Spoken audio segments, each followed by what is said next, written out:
should be spending as much money as you can on the resources for player Well, welfare. you got to look at the reason. The soft cap was brought in because of the arms race. Yes. And then the clubs with lesser revenue that were on really assistance from the AFL couldn't keep up. So really you're regulating excellence is the problem. That's really what we've done. We regulated excellence, and now the push is coming. There's a reason the Collingwoods and the Carltons want Brendan Gale to be the next CEO of the AFL, because they're big, powerful clubs. He comes from a powerful club, and the push is from those clubs, we got the money and we want to start spending it. We've had enough. That's my interpretation of it. Is that fair, Tom? Yeah, absolutely. They want to start not flexing their muscle, but just getting back closer to the position they were originally in. Any other news, Tommy? Yeah, I'll whip through some news. The AFL's looking at that timekeeper issue from Ballarat yesterday. At the moment, they lost 2 seconds on the ball being recalled. So I think the AFL's looking at whether that should be, I don't know what you do about that. Do you remove the bounce altogether, or do you, for example, start the clock when the first person touches it? My view for a number of years is remove the bounce. I think I think we've gone past that. We want the best umpires. We don't want them to have to worry about bouncing the ball properly. We want decision makers. I've always been of the view, I don't think anybody's really going to care if we stop the bounces. There's been good umpires miss out on grand finals because they can't bounce. Which is and ridiculous. When you're at training and you're in it, I used to walk into the, and you throw it up, the bodies, 8 bodies just go bang. It's powerful, let alone having your head down and backing out. It's not a safe situation. The Bombers had a captain's run this morning. Stringer looked normal, according to my cameraman Pat. I wasn't here, so I sent cameraman Pat out there. He looked normal. Zach Merritt trained away, according to Pat, from the main group. So it'll be interesting to see what they do with that tomorrow. The Bombers say, Merritt. He won't play then if he's trained away from the main group on captain's run.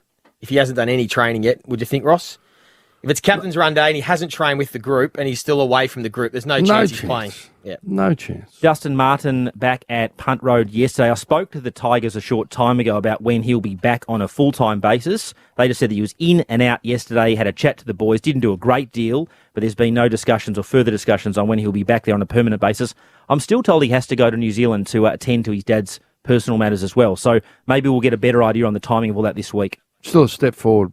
Absolutely. Fantastic He's back news. in Melbourne, training, back at the club. Let's get him back in there. We're not far away from full game mode. North Melbourne up against the Cats from Blundstone Arena. All the Anzac ceremonies to come up for McDonald's Areem Hot Water. Triple M, Rocks Footy.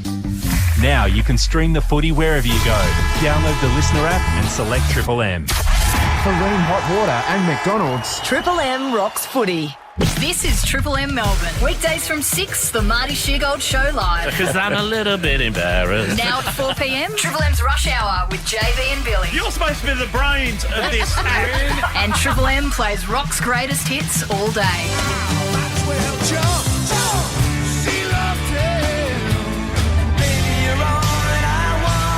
And how good is it? Triple M Rocks Footy. Wow! Superb, sublime. Streaming on the Listener app, your smart speaker, and 105.1. That's the gold you don't get anywhere else. That's Triple M Melbourne. Ned's Multi-Rescue is new to the Punter's Toolbox. When you place a 4+ leg sports multi, activate Multi-Rescue, and if one leg fails, get up to $50 bonus back. Take sport to the Ned's level.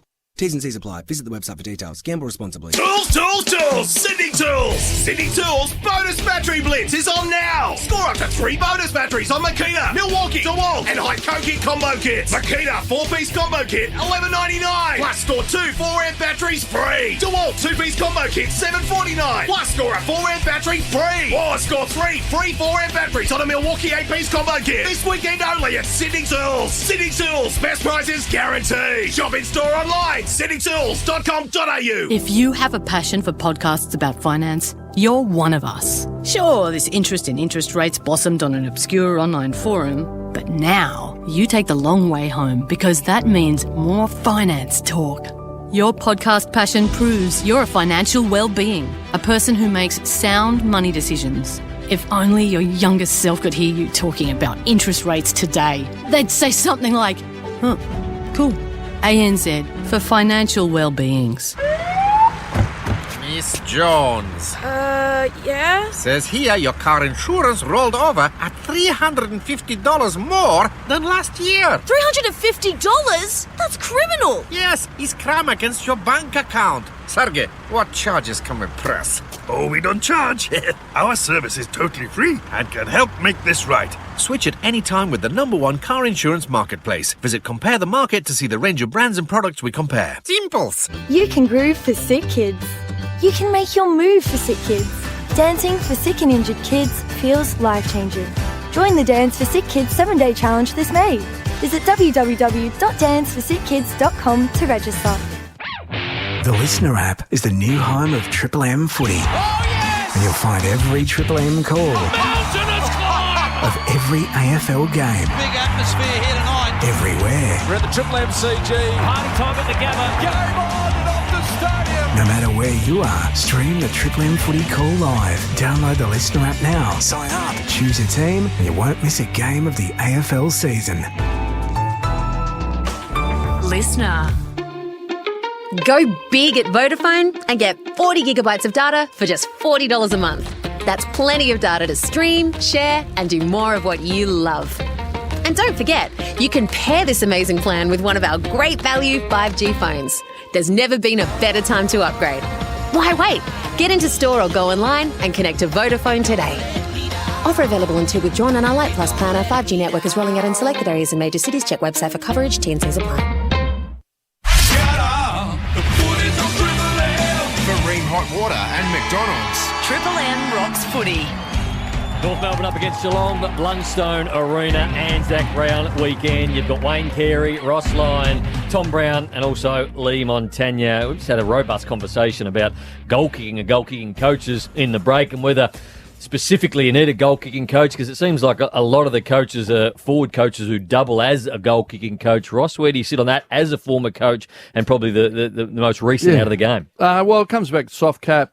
Can they afford to employ more people? But at the end of the day, you've got to be a master of your craft. So the CBA says you can be in the club 16 to 20 hours, and within that you're getting yoga, you're getting massage. You know what? You've got to carve out your own time and for goal kicking, and you've got to know where you're trying to improve, and then co-opt. There wouldn't be an assistant coach in the game if a player went to him and said, I need your help, can you come in the mornings or at this time? They wouldn't do it. So I think it's got to be player driven as well.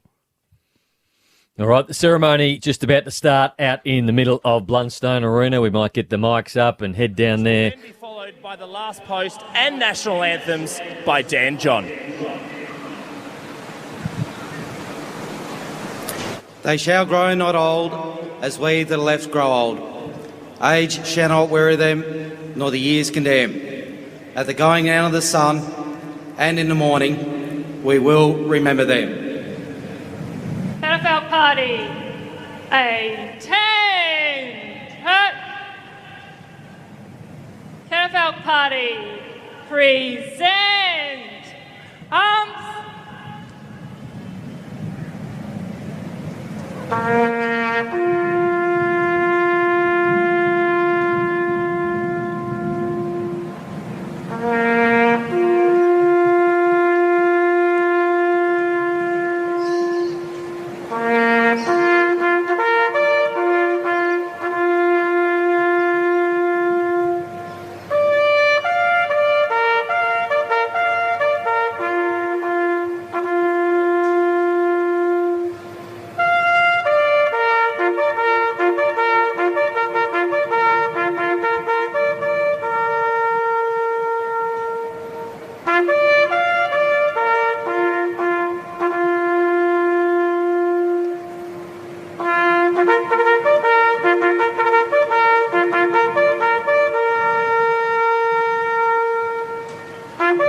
Catafalque Party, a 10. Shut.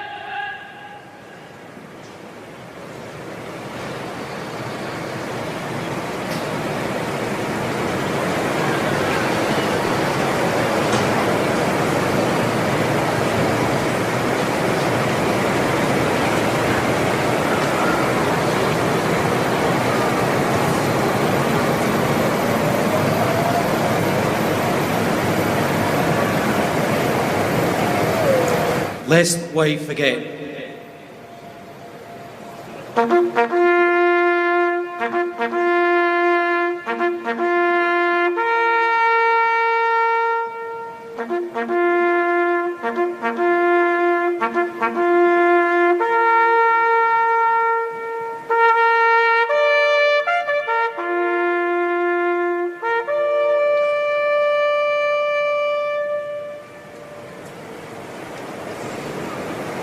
Blunston Arena, please remain standing for the national anthem of New Zealand, to be followed by the national anthem of Australia by Dan John.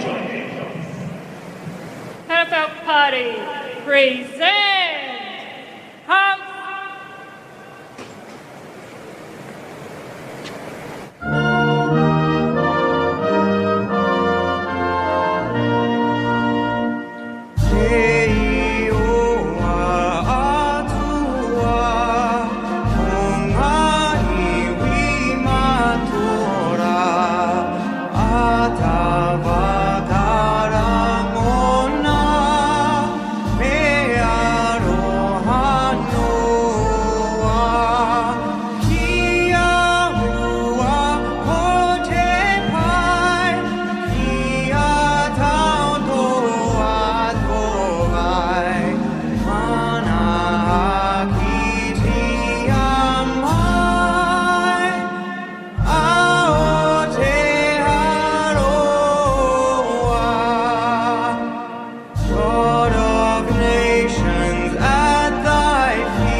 Great part of the AFL and also Anzac Day.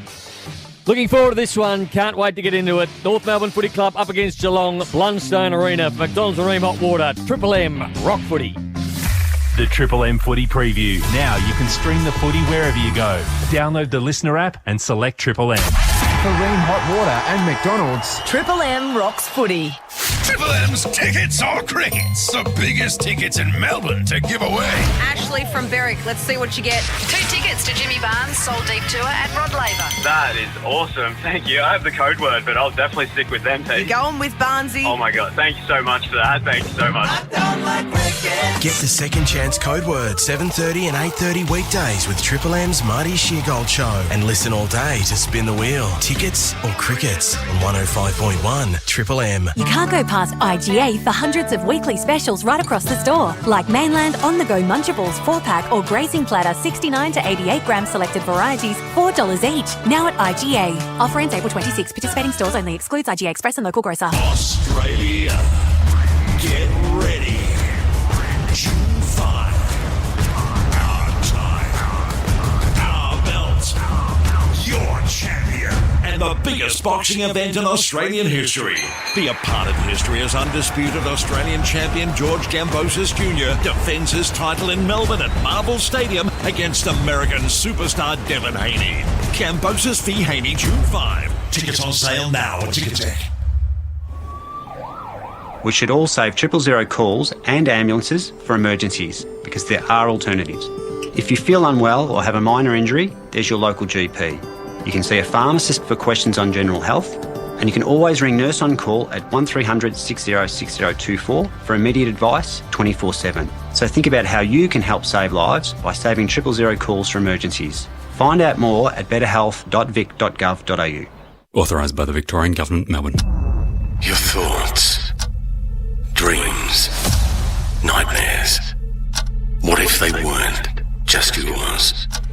What if you weren't only who you thought you were? There's chaos in you.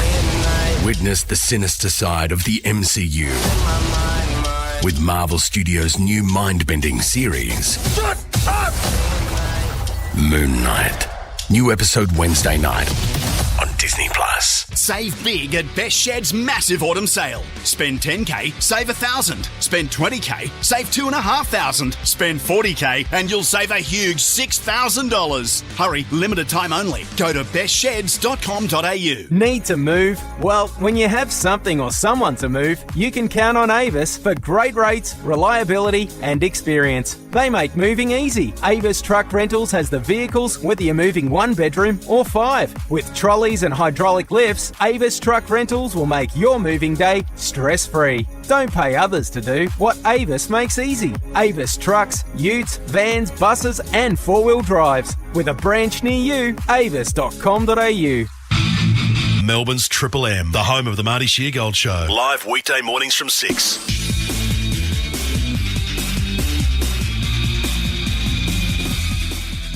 Hey, it's Matt Layton with you. The Morrison government is being accused of walking away on a pledge for higher taxes on multinational businesses.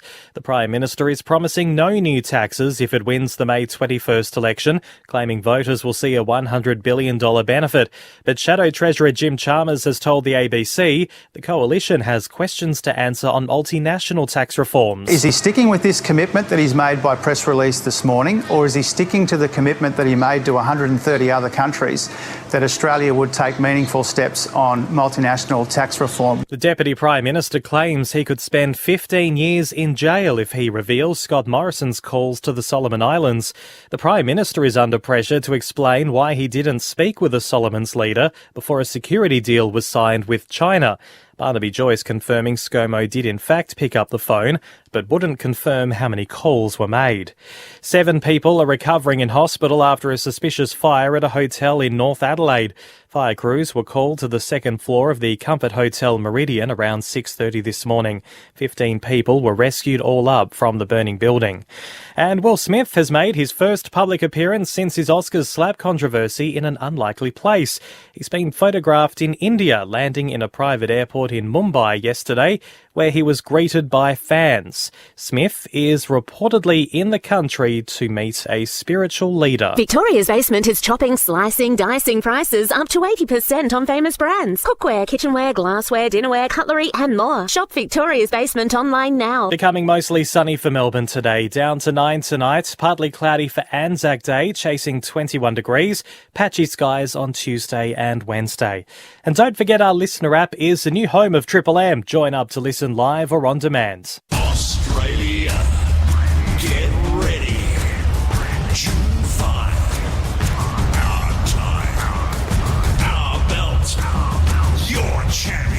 and the biggest boxing event in Australian history. Be a part of history as undisputed Australian champion George Kambosos Jr. defends his title in Melbourne at Marvel Stadium against American superstar Devin Haney. Kambosos v Haney, June 5. Tickets on sale now at Ticketek. Shut up! The footy's on Triple M! Triple M rocks footy. This quarter for IGA Liquor, where good food deserves a great drop. North Melbourne up against Geelong. Blundstone Arena not far away from game time. A bit of a laugh at the break. Duck just got himself a new cat at home. It's a Burmese, is it, Duck? Burmese cross something. Yeah, it's a little kitten. Very cute, Brownie. Don't let it get in the front loader. That's a good outcome.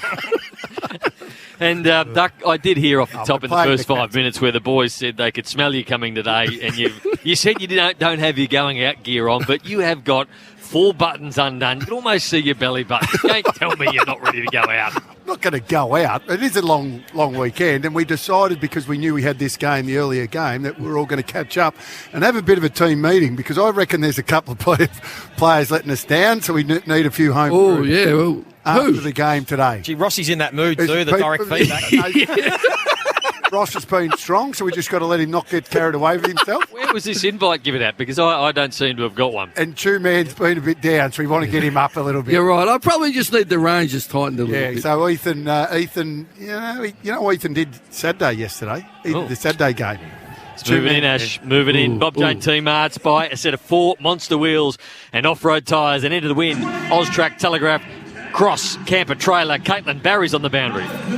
Yeah, hi guys. Afternoon from sunny Hobart, and it is pretty perfect conditions down here. The Bellreeve Oval's in full sunshine, expected to stay that way, top of 19 degrees and no real breeze to speak of. Now, no late changes for either side this afternoon. The injury subs though, North Melbourne, Eddie Ford, and for Geelong, it's Lukey Dowhouse. And a couple of debutants as well today. We've got Paul Curtis for North Melbourne and Ollie Dempsey for Geelong. And if I was you and you haven't already, I'd head to the Geelong Cats Instagram page. There's some passionate and half-dressed fans of Ollie Dempsey who have made the trip to Hobart for his debut. Thank you very much, Caitlin, down on the boundary. Bob Jane T-Marts, that Oliver Dempsey. I've just seen him on the screen. He's got long blonde hair, Duck, similar to what I had when I was 17, but he's got it tied back and he looks a hell of a lot like De Koning. Yeah. Yeah, good one, Brownie. Yeah. I love how you brought a player that's debuting in, the most exciting, and you brought it back to yourself. Well, wait till you see him. Like I had. Wait till you see. Like I had, you had to say. Oh, I'm tagging around with you too much. I didn't get an invite to whatever you're doing after the game. Yes, you did. Yep. All right, Ross, Duck, Ash, who wins this one and why? Let's go through some stats for Triple M Red Z Lending. Well, since 2020, North have won 8 out of 44, so not a good stat for them, and they're contested. Contested ball. What's that? I've got a positive coming up. 5%? Is it? If my math serves me correctly, thereabouts. And look, the contested ball, we'll keep an eye out on that particular stat, Joey. As we know, 7 from their past 27 games have lost the contested ball by 30 plus. But Paul Curtis, picked 35 in the 2021 National Draft. He's been described as a dangerous mid-sized forward. He kicked 4 goals in the VFL last week, and he averages 2 goals per match for the Western Jets in last year's NAB League. So we'll keep an eye out for him. Well, just on Curtis. We didn't need the AFL and the health back as well. That's right. Yeah, but a Tongan background. Yes. His mum was a star netballer, played for Tonga in the netball, and he's an excitement machine, we think. Rossi. Done a bit of research. But on the Kangaroos, I want them to do something simple today. So it's been stimulated by Chu as a North man. We're talking about their contested ball, and I know they've made some progress, and David Noble said dive in deeper. But let me throw this at you. The Hawks' average age versus the Cats, who were average age of 29. They were 25.9. Let's call it 26. We know they're young. New coach. Won the contested ball on the Queen's birthday game by 29. So the Kangaroos, 25.8. Playing a younger team, lost contested ball by minus 36. Minus 36. So, you know what? I hear about diving deeper. We just want to see the basics competing around the ball. Win or lose today, and that'll be enough for me to say North's taken a step. I don't want to hear about anything else. You can't add too much more to that, really, can you? That's all you want. You just want them to be competitive, in and around, strong, head over the footy. And we've seen them do it. We've seen them do it in quarters. Sydney, they did it 3.5 quarters. Well, they did it in that, more or less over that whole game. They did it for 1 quarter against the Bulldogs. in that second term, but then the other 3 quarters are abysmal. And it's an indicator of success, Wayne, because in the AFL, the teams that sit at the top of the tree, now the game's shifted. There was outside teams, and Hawthorn and West Coast beat you on the outside. With the rule change, it's swung back. The top 4 are the top 4 contested ball teams. The Dockers, Brisbane, Melbourne. So let's see North roll up their sleeves and get dirty on. I like it, Ross. Triple M Seabus Super Specials. Some absolute pearlers there. Not far away from kicking this one off. Built tough Ross ignitions when it comes to water heating. Ask your plumber to install a ream. For McDonald's and Ream Hot Water, Triple M rocks footy. The bounce has been won, and Reece Stanley for the Cats gets the first centre clearance, goes inside 50. Cats kicking to the right of your radio dial. Brian Myers along the ground. First shot at goal. Just dribbles through for a behind. Opening score today, the Cats. Aidan Corr will do the kicking in for the Kangaroos. Had his hands full last week with Bontempelli early. Did Aidan Corr. Plays on, then pumps it straight down the middle of Bellerive. Fist comes out the back. Guthrie was there. Tackle laid in the ball on the ground with Mitch Duncan. Will have a ball up in the middle. Well, an aggressive start by the Kangaroos, straight up the middle, long kicking. So it's a good sign of their mentality today, Stu. Spot on, Ross. Well done, Ash. Parfitt got it from the stoppage. Tumbles one inside forward 50, bouncing ball. Hawkins to the first one there. Runs a massive arc and then look for Cameron. The setup was brilliant. The kick was outstanding. And Jeremy Cameron laced out. And that is just perfect forward play. And that's exactly what you should do. Too often, that forward play, we saw what Hawkins did. Now, there was probably a handball that he could have given off, but he give it off and you put that player under more pressure than what he would have been under. So you do the U-turn, kick it to space, easy mark. The offensive grade, I'll put my defensive hat on.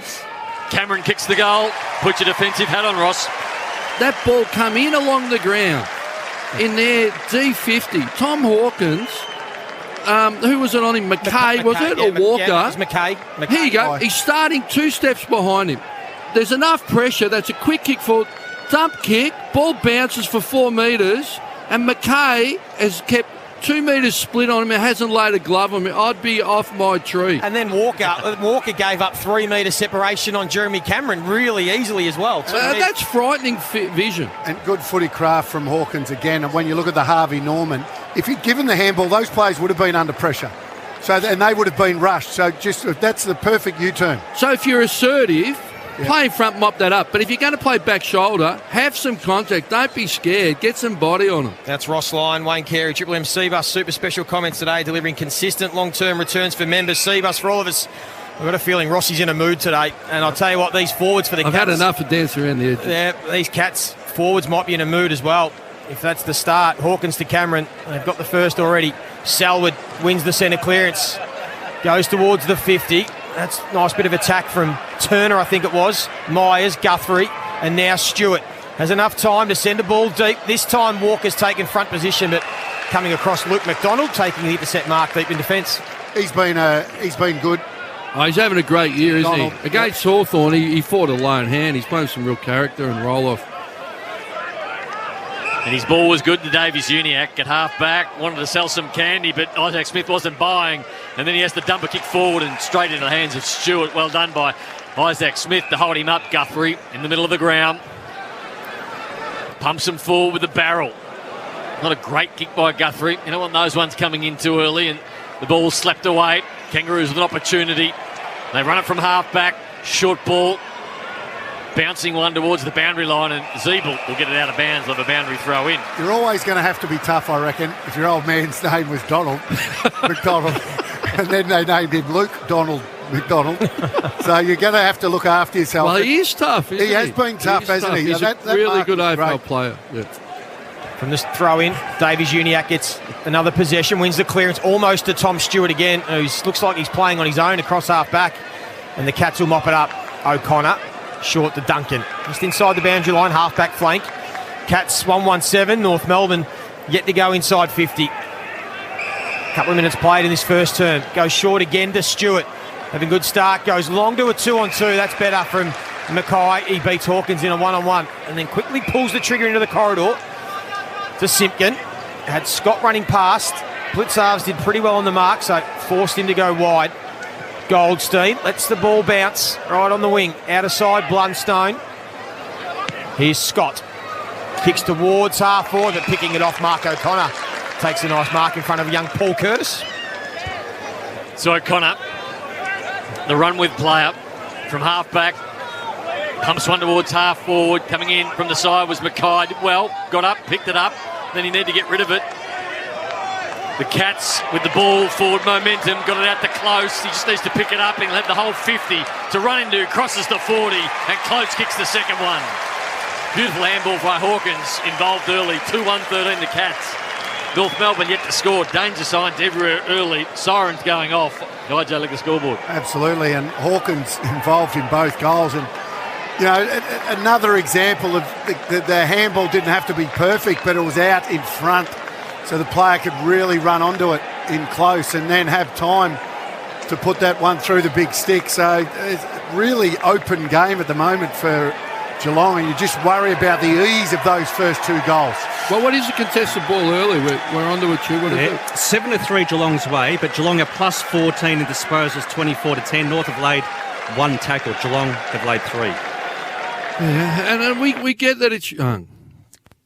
But within the first 5 minutes of the game, it doesn't count that much. Triple M Red Z Lending stats. Red Z Lending loans for the self-employed. Ash Stewart going to be all over it today, keeping an eye on the Kangaroos for McDonald's and Ream Hot Water.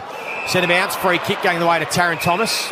Good to see him back in the side. He is a highly talented, tough on baller. Russ, you like him? Yeah, I really like him. I think they've got some good foundations. You just want to see it coming out game day. Goes short and wide to Simpkin, and he sweeps a handball to Bailey Scott, who twists and turns and then just kicks a high ball inside 50. Their first crack at it this quarter. Davies Uniac, great front and square, roved it off hand, snapped for goal, just missed. They get their first score of the afternoon. They're one behind. Geelong 2-1-13. Triple M IJ Liquor scoreboard. IJ Liquor, where good food deserves a great drop. Zach Tui to do the kicking in. First score for North Melbourne. First time they've been inside forward 50. Tui into the pocket. Finds Blixarves, the run of Isaac Smith. He received the handball and then they had to hurry the ball onto his boot and only got as far as Zurhar. Intercept mark and wants to play on Zurhar. Back inside forward 50. The leads come and Larkey couldn't take it. Bounced off his hands. Isaac Smith was the recipient. Turns it around over his head. A couple of Geelong players out there. The bouncing ball looking for Brian Myers. Myers tackled to the ground with a ball up. Larkey probably should have marked that one, Duck. He came out. It was a hard one, but he got two hands to it. He's got good hands. The game against Sydney, I think it was, he couldn't get near it. Markless. Yeah, markless in that game. Took a few last week, but his hands have got to be better. He's kicked the 14 goals this year, Larkey, and he's going okay as the Cats shifted around by hand. They've gone from the half-back flank to the back pocket. They've put themselves under all sorts of pressure. The tackle from Marnie. Loose ball now, top of the square. Can they get boot the ball? It was a quick kick from Curtis Taylor. Couldn't quite get the screw out of bounds on the full. And that's a bit like having 30... you look at goals and say, OK, he's having a good year because he's kicked 14. Well, see, that's just... It's a basic way of looking at it. I think his first couple of games, Joey, were good, and then he hasn't been great since. Fingernail deep analysis, Rossi. Buck reckons there. Not uncommon in this box at times. You can kick 3 goals being a forward and not be good. Duncan gets it towards the wing. Jeremy Cameron takes a bounce. Has Hawkins running shotgun. Hawkins tries to flick it back to Cameron. It was a good build-up and the handball went out of bounds. I thought he's been okay, Nick Larkey, but maybe not. Wait, what's he kicked the bag of 7, didn't he? He kicked the bag of 7 against West Coast. Probably the question is he getting enough supply? A bit like the... What are the disposals, Ash? Well, Sydney, they played a good game. Rossi didn't take a mark. Brownie, 45-16, Geelong's way. Triple M Red Z Lending loans for the self-employed. Duncan, another one. Got it out towards Stengel. Low ball, Hawkins. Low down, and I tell you what, they've called play on. Not 15. Moves it quickly into the goal square. Picking the footy up was Taylor. Oh, he tried to pick it up, but then again, he couldn't pick it up, and now he drags it in under pressure. Smith got it out. Here's Dempsey. Can the young man kick a goal with his first kick? It's going to be a handball. And now Simpkin clears the area, but not that well. Straight back to Duncan, 45 metres out. And Duncan is a pretty good kick. He's going to look for Hawkins in the pocket. And he got it out to Jeremy Cameron over the top of Hawkins, and he's got danger signs all over it. Hawkins and Cameron will be licking their lips at the moment. Well, you just knew you were going to get a response from Geelong, didn't you? Well, yeah, and North would have known that too. But Walker was standing in the goal square 15 metres. Cameron plays on, right foot snap, gets the belly of the footy. And Aidan Core takes a mark with the free kick given. And the young man Dempsey is going to get a free kick. And would this be first goal, Ash? This would be first kick, first goal, Brown. He's spot on. And how many are in that club? 274 by memory. Look at this glowing lock stuck. Ross is in. Ross, are you in that club? Yeah, first kick. First kick, Vic first Park, goal. don't surprise. Kick 3 in his first game, Ross. 4. 185 centimetres, Not too 70 many for the kilo rest. monster. Is that a career high, 4 goals? Yeah, probably. Oliver Dempsey. What a moment this would be. His family will be watching his first kick in AFL footy. Just misses. Ooh, Bad he luck just sort to the of young poked man. at that. He did poke A young at it. Nathan Brown, that would have been close by. Celebration planned out. 14 plays 1, early stages. Triple M IJ like a scoreboard. The Cats are in control. Of course, McDonald's, you can kick off game day with Macca's Chicken Deluxe range. Order via McDelivery. So Aidan Corr goes into the pocket to Luke McDonald. How many did you kick on debut, Ross? Oh, look, it was over. I was over a quarter of a century I ago, went with Brownie. 3. So, but it was more the team aspect. You were correct. We won very by quickly with 4. Yeah, it was 4. We won by 5 points. I still remember Ricky Barham bouncing down the members' wing, lifting off the roof of the grandstand. Might get Ash to get the stats up. Ross. Kangaroo switch the ball, go out of bounds. Is Ross's memory DRS activated. 3 majors. 3 goals, 2. Sorry. It felt like 4.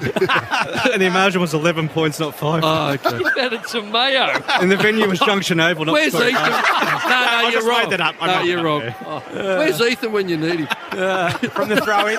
McDonald wins the clearance, kicks a high ball towards half forward, out of bounds on the full. Zeeble again starting full forward, but saw that drift out of bounds. So it's a 13-point lead to Geelong. Still haven't played half a quarter here. Blundstone Arena. Selwood inboard. Smith cops one across the chops from Luke McDonald to get the free kick. What's the possession count, Stu?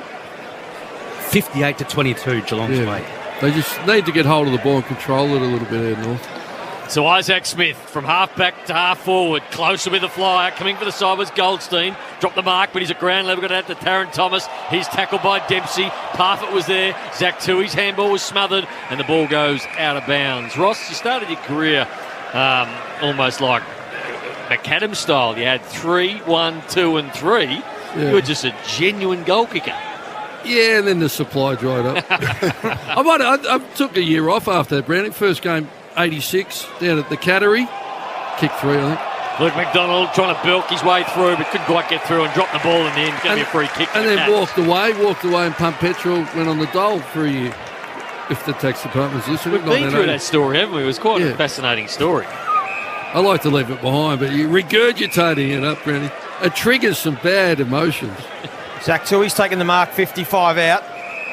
Just assessing his options. Goldstein's down the line, so he wants to avoid him. He's got Selwood next to him, gives the handball. He's got chemistry with Hawkins, although that kick partially smothered. Well done from young Curtis, and now the Kangas win the ball back. Nice bit of footwork from Davies Uniacke to McDonald, off one step. Kick went along the ground. Blitzarves all over Jack Marnie, wrapped him up in a heartbeat. He has got a beautiful step, Uniacke, hasn't he? He can get around him in congestion. So 14-1. Almost halfway through this first term. Throw up point of the square for Geelong. Going to the right of your radio. Hugh Greenwood. Haven't called his name as yet. Davies Uniacke had a fumble. Greenwood tries to go again.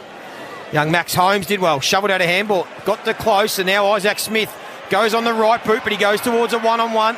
Coming across supporting. It was well done by the Kangaroos. And now Greenwood gives it back to Luke McDonald. Under pressure. Throws it on the boot again. Only as far as Zach Tui, who dropped the mark, but it's pretty easily able to break a couple of tackles. Gee whiz. Gets the 1-2, and then from the wing goes wide to Blitzarves, and again takes a strong mark in front of Goldstein. Hero pressure, Ross. Well, it was, but, you know, the young first gamer, isn't it, Curtis, with the broken tackle. So, look, you sort of do your shoelaces up on that, but the signs of contested ball 23-11 at this point. It's not great. So he kicks it down to half forward. McDonald, intercept mark. It's his second, Ash, yeah? Yeah, spot on, leading the club for intercept marks with 14 coming into today's game. Players are so cautious now when another player's got his head over the footy. They don't want to go in and get it in case they hit the player high. We saw Taylor not want to get the footy when Tui had his head over it. Yeah, they're in two minds, yes. Fair to say. Taron Thomas tackled to the ground. We'll have a ball up on centre wing. Triple M Harvey Norman replay screen. Harvey Norman receives a bonus gift card on select the cooking appliances. Conditions applied, David Noble. Is it fair to say that Hugh Greenwood's first 5 games have been a little bit lacklustre? Well, yeah, he sort of started well. Had His first game, I think. Second game. Well, the fact we haven't got much to talk about, really, have we? Just his, true. Yeah, statistically, he's averaging 20, but his kicking efficiency is at 33%, which is a career low for him. Kane Turner turned the footy over, coming out of half-back to Atkins, who goes inboard to Mitch Duncan. So, centre half-back again, he goes for a torp. It's the second one we've seen from Geelong in this first quarter. Close, clever handball. Higgins got young Ollie Dempsey, already had one shot at goal. Lost his shoe. Handball to Selwood. Back to Close. He's become a good player. Close has a shot, just missed. really good composure by the first gamer there. He was on his knees, didn't panic, had a look around and found the free player. Well, they've had way more disposals, Two-Man, and more tackles. Yeah, 44 more touches, and they're +3 in tackles, Geelong. Time in forward half, Chew. Seems like it's been a lot in the... 70% to 30%, Joe. Yeah, spot on, Ross. Curtis Taylor in the back pocket, just pleading for someone to come at him. And he goes with a short ball. But what they are doing is hanging on here, North. Like, they're on the back foot, but they're scrapping. Just like they're doing something assertive and put Geelong under a bit of pressure. By Taron Thomas on centre wing, quickly moves the ball. Now they've got some space to move and go. Jack Siebel turns around and a low darting ball inside forward 50. Larkey comes up and meets it full-chested. Couldn't take it with him. Going back in there was Marnie. And he took the legs out of Kolajasny. And Kolajasny gets a free kick. But that was North's best build-up. And Kolajasny from half-back will get the free kick. Probably could have done better with their clash jumpers, I reckon, this one too. Kolajasny goes long down the line. Always tough, Kangaroos and the Cats to get some alternate strips. What's the toughest strip? Stripes are going one way. Ball, Brown. Stripes are going the other. Not that hard. Cats lead by 14 points. One's light blue, one's dark blue. It's not the best clash jumper. Stanley grabs it out of the ruck, kicks it to the top of the 50. Again, a one-on-one between Mackay and Hawkins, and Mackay wins out. He's had a couple of nice contests after a bit of a scratchy start. Well, that's better, isn't it? Goes short to Young, and that's a horrible kick out of bounds on the full. That's just really unforgivable at AFL level. They finally had control of the footy, and they give it back to the Cats, and it's with Guthrie, who runs away. Got dumped after he kicked it from Zurha. There wasn't a lot in it, but there was enough. And Cameron and Hawkins are going to raffle at who's going to take the kick, because they'll have a shot for goal 30 out. He ran 25 metres. We'll take a look at the Triple M Harvey Norman replay in a moment, but after Guthrie got rid of the ball, Zurha came in, just a light bump side on. It's paid every time these days, and it was Jeremy Cameron, lucky number 5, got drawn out. He's going to go back to try and kick his second. 40 out, slide angle, normally pretty good, just hit the post. 2 goals for the Cats. North Melbourne 1 behind. Triple M IJ Liquor scoreboard. IJ Liquor, where good food deserves a great drop. Have we got any wind conditions at the ground? Is it favouring Geelong? Is Bob Caitlin J. Barry Let's down get there? down to the boundary for Caitlin Barry. No notable wind favouring either side. It's pretty still and quite sunny. So the Cats go back inside, forward 50. Bouncing ball close, try to paddle it out in front of Jeremy Cameron, and the ball goes out of bounds. Bob Jane team-marked by a set of 4 monster wheels and off-road tyres and had to win an Austrac Telegraph Cross camper trailer. So ball be thrown in, inside 50 for the Cats. They lead by 15 points. Hawkins tried to grab it out the ruck. Kangaroos have sent Sherry into that stoppage. So Hawkins tried to shovel out a handball and then goes again. Hawkins for a third time. Shoveled out the handball, but there was no one there for the Cats. Ball trickles out of bounds where it came from. Triple M Red Z, Mitch Duncan, Joey, number 1 ranked player at the moment. 8 disposals, 3 marks and a couple of clearances. Let's look for Hawkins here. He's so dangerous around these stoppages. It's a boundary throw in. He taps that into the path of the danger zone as Hawkins. Trying to pick it up was Taylor. Tunnel it out. Selwood, quick handball. That man Duncan again. Guthrie standing start. Another behind. Probably could have put the Kangaroos away already. Well, it's a little bit not dissimilar to the Hawthorn game. I thought Geelong had real opportunities around in front of goal. No, just a little bit flippant or didn't make the most of them. And Hawthorn then got going. And Chris Scott, you can just see on the screen there, feeling that. 2-5-17 to a point. It's obvious the fundamental skill errors from the Kangaroos in this first quarter. A lot of fumbles, a lot of poor kicks, unforced. And they'll get another chance. Curtis Taylor goes down the line. Good mark. Goldstein stood tall. A little bit of credit to Geelong's pressure What is it, Tube? They look like they're pressuring reasonably. Yeah, they are. They're at 204. The average is 180. Zeeble with a beautiful kick to Larky, who tried to play on, didn't see Duncan. They might get out of jail here because Zeeble follows up and again goes wide. And the mark taken by young Perez. So I think that's what happens, Lord. When the real heat's on, they don't execute their fundamentals. But when the pressure comes off, I think you see what capacity they do have. So Flynn Perez, point of the square, half forward, goes to a big packer. Huge fly from Curtis Taylor. Couldn't take the mark. Hugh Greenwood got the crumb. Got it across to the young man on debut, Paul Curtis.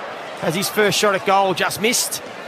He joins that club. Does he chew with his first kick, or has he already had one? That was his first kick, Joey. First kick, first behind. How many in that club? 389. Looks like he's got a good head of hair, Duck. Yeah. Ball towards centre wing.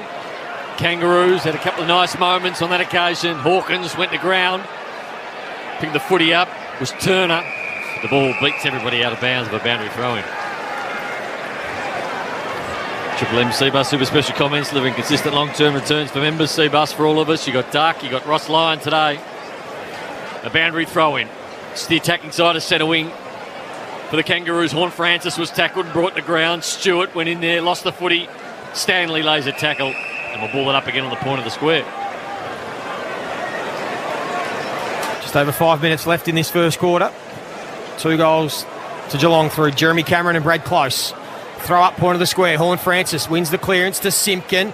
Wobbling ball inside 50. Bounced off the chest of Zurha. Got it back to Greenwood, who stepped around Buse. Can he finish on the outside of the boot? That's better, Hugh Greenwood. Kangaroos get there first. And on the Triple M IJ Liquor scoreboard, they're 1-2-8. Geelong 2-5-17. And for all the dominance, they're only up by 9 points. Yeah, and it's amazing. Just a couple of strong efforts, isn't it?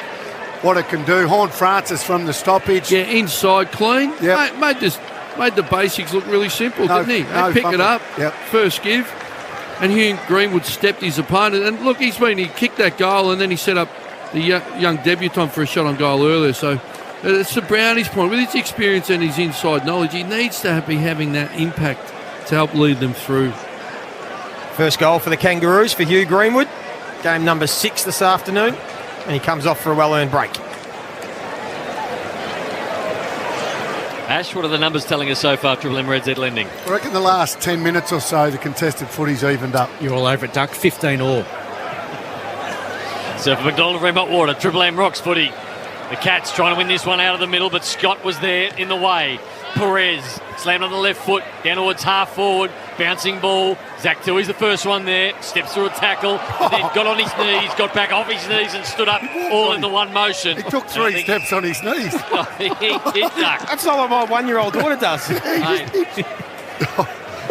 That was powerful. That was good. Sometimes you feel like you're running on your knees when you're late in the game, and he did it beautifully. Then half forward, the Cats go, trying to wait for the footy. Was Isaac Smith, and Luke McDonald got there first, fisted it away and out of bounds. But we are talking about North competing, but Tui's a bull of a man, and he just broke the first game as tackles. And that's the development piece that won't happen in 3 or 4 years. Big quarter for Zach Tui, Two-man.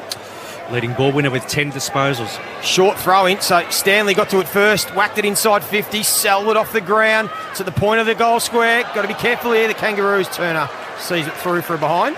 2-6-18 Geelong. North Melbourne 1-2-8, just over 4 minutes left in this first term. Still don't understand how there can be a short throw in like that. Horn Francis receives the kick out. He's just inside the defensive 50. 18 plays 8. Cats by 10 points. Inside the last 5 minutes before quarter time, Horn Francis eases one towards centre wing, hoping for a big flyer. He got it from Zurha, but couldn't break the mark down. Sock it off the ground down to half forward and goes out of bounds again. Got a few throw-ins in this first quarter. Luke McDonald, 7 disposals, probably the best for the Kangaroos at the moment. And just on the Triple M Harvey Norman replay, Zurha, a big flyer. And Horn Francis, give him a little lift inside since he's gone on board. 3 or 4 quick touches. Here's another one. He's going to get another clearance, Horn Francis. Been good the last 5 minutes. 5 possessions for him. Kick to the wing, loose ball. Stewart, as he so often does, although that handball's been coughed up. Davies Uniacke did it well. Broke the tackle of Selwood. Not too many can do that, and fed it back to Luke McDonald, who goes to centre half forward. Tui again, couldn't take the mark. Marnie just waited for Isaac Smith to pick up the footy, although it's been coughed up. Davies Uniacke again, runs to 55. It's going to go towards the goal square, but it drifted out of bounds on the full. And Tui for Geelong's a real handful down there at half back. He feels like he's had 8 or 9 too. Yeah, 10 touches for Tui, leading ball winner. So O'Connor, short ball finds Guthrie in the defensive 50. Switches play, does Guthrie into the back pocket, and Buse turns around, chips the ball quickly. Mark dropped out there by Atkins and made a meal of it, but then was good enough to go back and win it at ground level. Chips the ball to centre wing. Hawkins under dance tall and marks it with Core coming down hard, and then wants to remonstrate the big Hawk. Wasn't happy. Left foot. That's a darting ball to centre half forward. Jeremy Cameron. It's like Mark Ward, second slip, dived out to his right, took a really good catch. Inside forward 50, bouncing ball. Picking the ball up with Scott, tried to paddle it out to Cherry. Cherry was good. Horn Francis needs to be clean at ground level. Stengel got him, tackled off the footy, and now the ball goes out of bounds. Horn Francis didn't see that coming. Well, just every now and then, Horn Francis, as good as he's been, still getting used to, I reckon, the speed of the tempo. A bit slower than he needed to be as he picked that ball up. Yep. Stengel's been a great pickup for the Cats. Throwing 40 out from the Kangas goal. Bosenavalagi got the handball to Scott. Coming through centre half back, missed the kick. Missed it badly, and Sam De Koning will mop it up. Good pressure from Duncan, Joey. To Stewart. 100% Duck. Got the fingernail in, caused the turnover. Feeds back to Mark O'Connor. So now the Cats will reload from half back.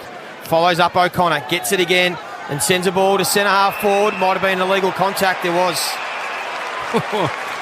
Isaac Smith smelt the goal here, pulled himself up from taking advantage. I think it was against Kane Turner. It's going to go busy, Dempsey. Yeah, young Ollie Dempsey. Going to find out whether he's got a long kick or... What do you reckon, Duck? Just having a look at his physique. Do you reckon he can kick the journey? Oh, don't judge a book by its cover, Joey. All right. He poked at his first one. Hopefully he lets himself go on this one. Timing and technique equals distance. So we'll have a look at the young man, Ollie Dempsey, the boy from Carey Grammar. Rookie selection. He's had the 3 disposals, already had 1 shot at goal. Duck's going to have a look at him. Loads up from 50. Not going to get the distance. Falls a long way short. Partially smothered, I think. Yeah, it might have been. Got close to the man on the mark. And the Kangas through. Lockie Young will just boot the ball back towards the middle of Blundstone. O'Connor's there on his own. Fires out the handball to Guthrie. He goes wide to Tui. Disposal number 11 for Tui. Darting ball's a good one. Had a little bit too much on it with Jeremy Cameron, but Close picked it up nicely. Inside forward 50. Parfitt turns around, found some space. Snapping ball, not going to be a goal. And then Cherry muffed it. Gee, they're slaughtering some opportunities. For a rush behind, 2-6-18, 1-2-8. 11-point lead, 19 plays, 8. Let's head down to the boundary. Caitlin Barry, Bob Jane teammates. Yeah, Jason John Francis has just made his way to the bench after being crunched by Tyson Stengel in that hard tackle. He's checked in with the doctor, brushed off the dock, but just getting rubbed down now. Kick in, picked off by De Koning. Took the mark in front of Larkey. Drives it back inside 50. Big pack of players. Sherry went early, couldn't take the mark. All the smalls stay down at ground level. Stengel, can he be clean? He did it nicely. Got it to Parfitt, top of the 50. Pokes it into the pocket. Close was being held. No free kick. Marnie for the Kangaroos. Again, just throws it on the boot. Tries to get out of the area. De Koning and Larkey, good matchup. Neither could take the mark. Parfitt's been good. 20 seconds left in the quarter. Tui, another disposal. Inside 50 again. High ball. Hawkins did well to bring it to ground. Dempsey got it to Guthrie, who goes with a banana from 30 out, and they get some reward for effort through the Cats. Late in the term, the relentless pressure, the repeat inside 50s, and they get their third. And they go to 3-7-25, North Melbourne 1-2-8, just inside 10 seconds left in this quarter. Well, they're little things, but Sherry drops an easy mark, a metre out off his chest. Then about 30 seconds ago, one goes straight through his hands. Now, they're just basic fundamental errors that end up invariably costing you a goal. Yeah, they're the little things people don't tend to talk about, but it's about drop marks and fumbles. Even there was 2 North Melbourne. Hawkins did well to get a fingernail in. The first game, Dempsey kept his composure, but... Had a couple of nice moments, Dempsey, hasn't he? Yeah, liked him. He certainly finds the ball, Brownie. What's that, his 3rd, his 4th, but he's had 2 shots on goal. He's dished a goal off on a rookie list, another part of the Geelong system. Is he a relation? To Gary? Yeah. Another... Great-grandson, I think. A nice finish to otherwise pedestrian quarter of football. Juman, you're not going to... I don't think so. Okay. Yeah, So it's quarter time. The Cats dominated, but only lead by 17 points. 3 goals, 7 inaccurate, 25. North Melbourne, 1-2-8 for McDonald's Marine Hot Water, Triple M. Rocks. That quarter for IGA Liquor, where good food deserves a great drop. For McDonald's. Triple M rocks footy. Kick off game day with Macca's Chicken Deluxe range. Order via McDelivery. Triple M is your home of the Marty Sheargold Show. If you offered me a cleaner or da-di-da-di-da, I'd take life admin. Yeah, okay. Just do all my back of house. Well, you have Matt. Yeah, I've got old 2 teeth. Yeah. Getting his dry cleaning today, yeah? Yeah, you get my dry cleaning? Picking it up at 10. Yeah. Well, I asked it for 9, so... Coffee's coming up. Yeah, I do look forward to it. 18 minutes away. The Marty Sheargold Show. Weekdays from 6 on Melbourne's 105.1 Triple M. When making the double chicken deluxe at Macca's, we wanted to improve on the perfect combo of tender Aussie chicken with cheese, tomato and aioli. So, we doubled it. Chicken and Macca's, together and loving it. Ba-da-ba-ba-ba. Available after 10:30am for a limited time only. 2022 is for Can-Am Off-Road Living. The Can-Am Maverick X3 took the podium at Dakar 5 years straight. Now it's your turn to take the lead with a weekend toy that's as tough as you. Anywhere you ride, the Maverick X3 is tougher, faster and more agile than ever. The Can-Am Yellow Tag sales event is now on with up to $2,000 off 2021 and prior Can-Am Maverick X3 models, but only until April 30th. Visit Peter Stevens Geelong or go to peterstevens.com.au for more details. Anzac Day Race Day is always a special day at Flemington, giving racegoers a chance to pay their respects. Be there this year for a great day, including the traditional and historic 2-up game and heritage displays on the front lawn. There's heaps of family-friendly yesteryear games and activities throughout the day, plus an 8-race program highlighted by the running of the time-honoured VRC St. Ledger.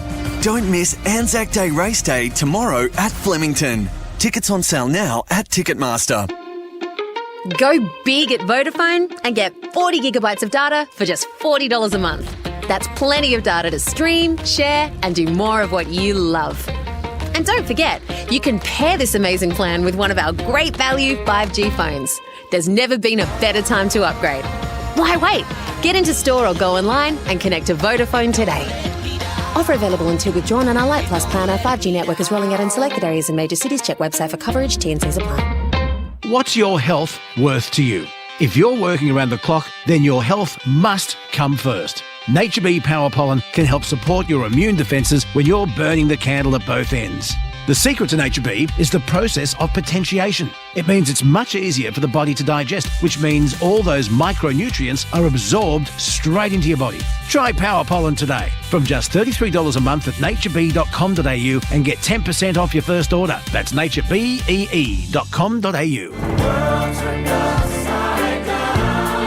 The most anticipated production of the year has arrived in Melbourne. Hamilton. The theatrical revolution and cultural phenomenon. New performances have just been released. History is happening at Her Majesty's Theatre.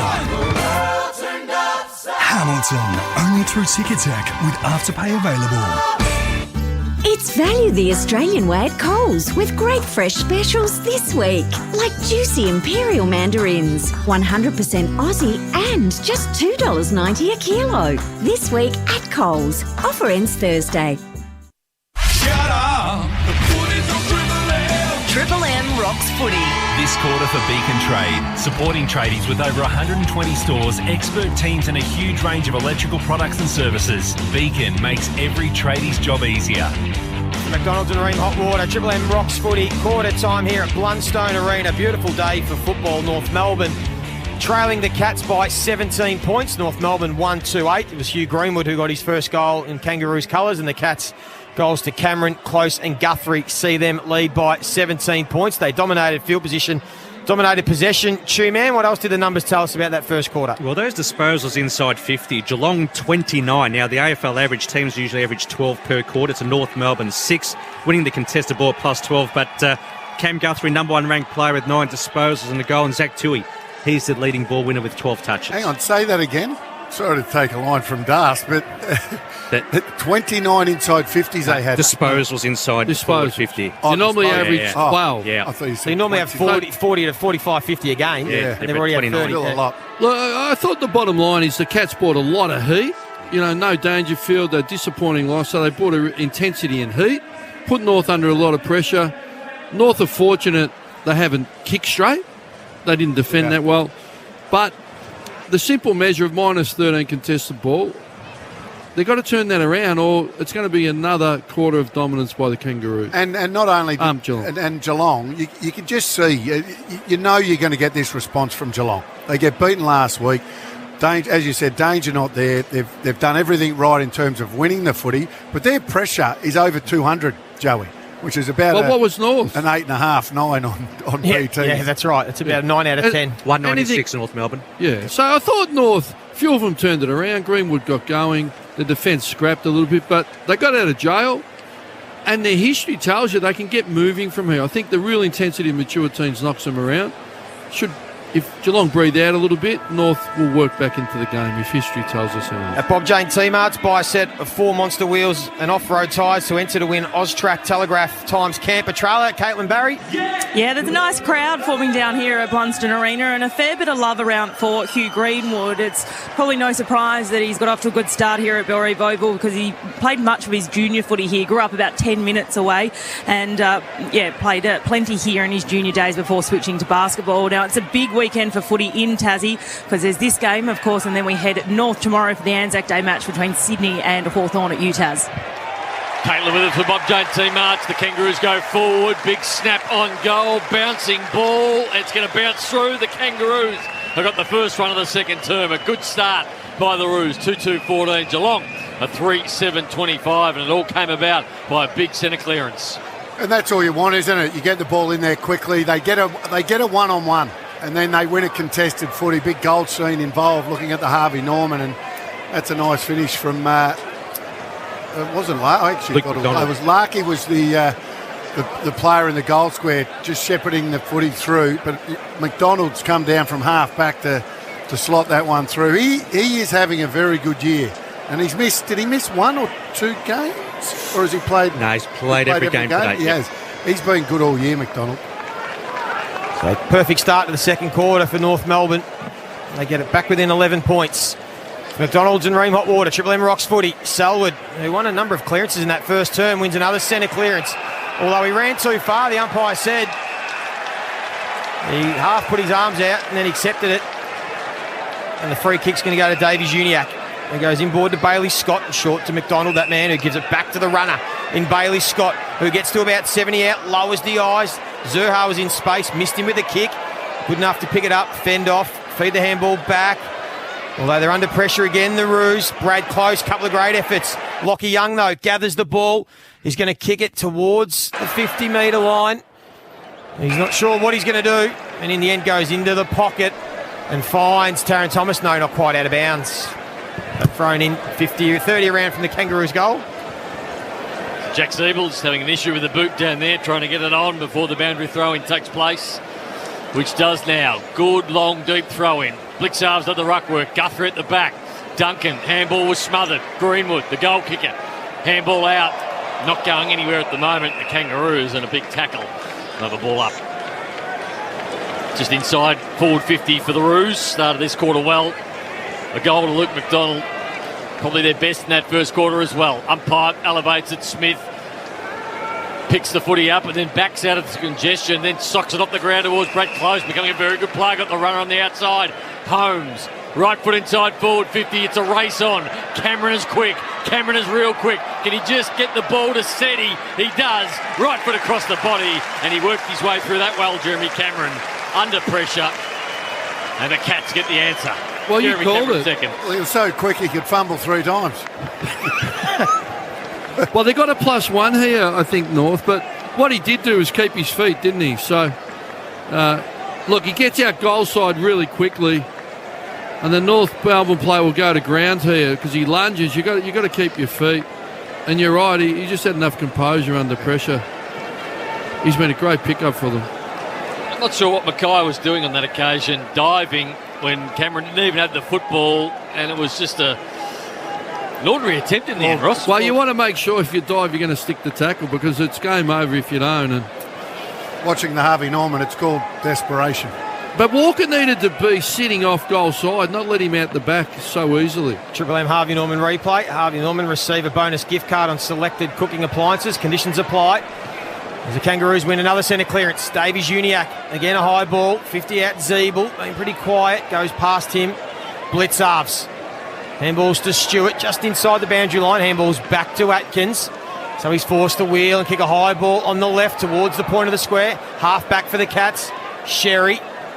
Handball. Under pressure again. Kangaroos. Geelong's pressure's been excellent. Close. Wrapped up by a couple of roos. Can we go back to the Cameron goal? Because I heard anyone that knows Cameron, you don't let him out the back goal side. Sicily, after playing him last week post-game, said, don't let him out goal side. You've got to do your research. Triple M Seabus Super Special comments, delivering consistent long-term return for members. Seabus for all of us. Bouncing ball inside forward 50 for the Cats. The Kangaroos, Zeeble.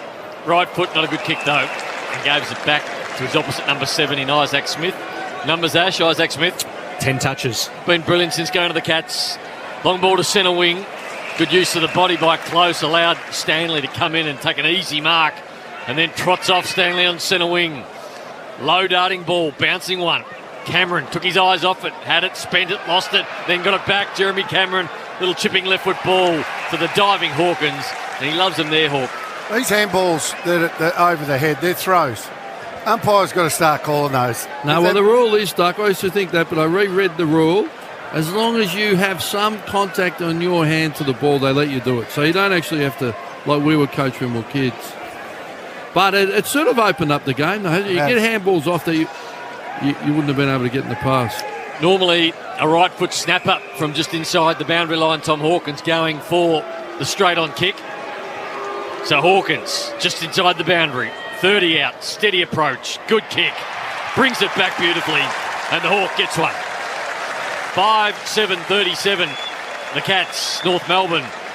A 2-2-14. That's on the Triple M Beacon Trade scoreboard. And isn't it? And if you look at the way Tom Hawkins kicks for goal, and look at the way Tex Walker kicks for goal, very, very similar. Their grip, their control from hand to foot, and that's why they're great exponents of goal so kicking. efficient. Yeah, immaculate. What I love is how they work each other's hunting territory, like Cameron and Hawkins. Not too often you see them together. They separate. Right. I think they're the best club in the compound. Yeah, at separating. And then he turned on his left knowing that Hawkins would be leading up with him. But, like, if you're coaching Walker, you've got to say, mate, you just got to stay in that contest on Cameron. Like, he turned you around as a ground level. He just put three. Just turn quicker. Stay involved. 2 in a row, gets it out to a game-high 23-point lead for the Cats. Early stages, second term for McDonald's and Ream Hot Water. Triple M Rocks footy. Max Holmes tackled, couldn't get boot the ball. Sherry goes at it again. Selwood lays the tackle, looks at the umpire. How have we seen the holding the ball? Are we still as confused as ever? Hasn't changed a lot, has it? Nope. Simpkin wins this clearance on the left boot, goes towards half forward in a one-on-one. Young Curtis, Paul Curtis on debut against Zach Tui. He's going to win the free kick, the young man. Well done, Paul Curtis. Man on the mark's about 50 metres out. He's pointed to the goals. So, young Paul Curtis, we're going to have a look at his technique now, Duck. We saw Ollie Dempsey couldn't make the distance from this range in the first quarter. You're right, Brownie. He's very thick. It's a good head of hair. On top. Pick 35 in the 2021 draft.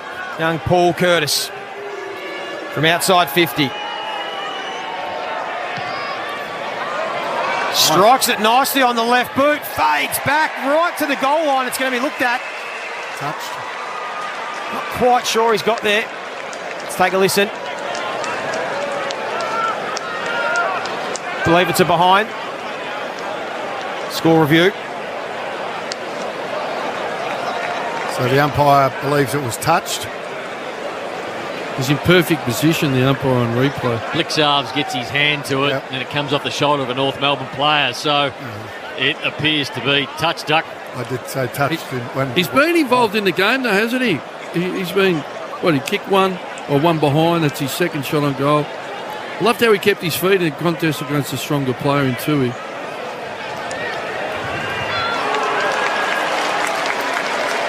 A couple of shots at goal for young Paul Curtis, boy from the Western Jets.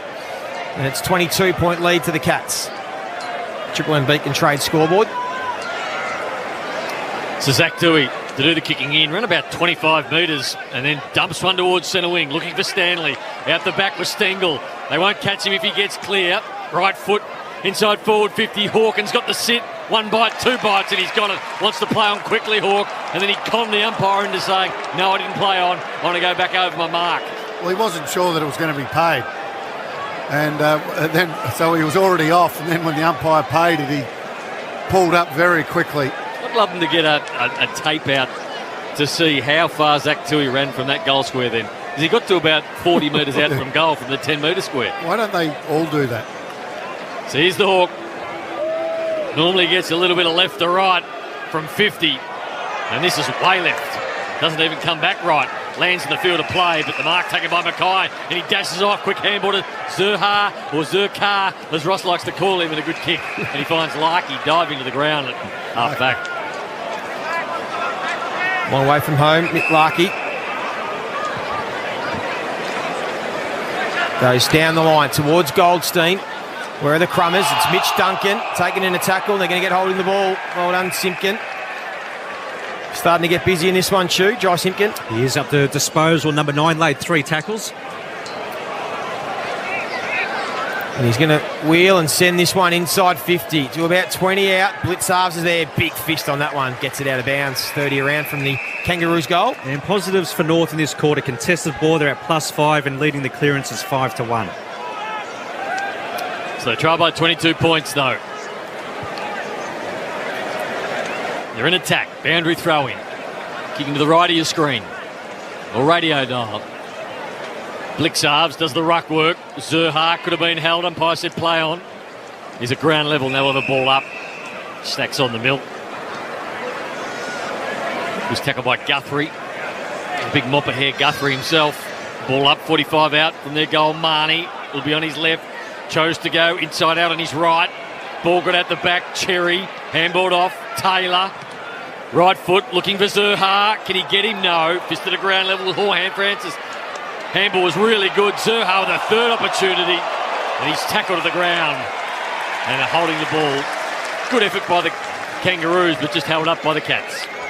Well, they've got a little bit of ascendancy here, North Melbourne. I'm not sure what the entries say, but they win a contested ball and putting Cats' defence under a fair bit of pressure here. 7-3, the inside 50s. North Melbourne's way this quarter.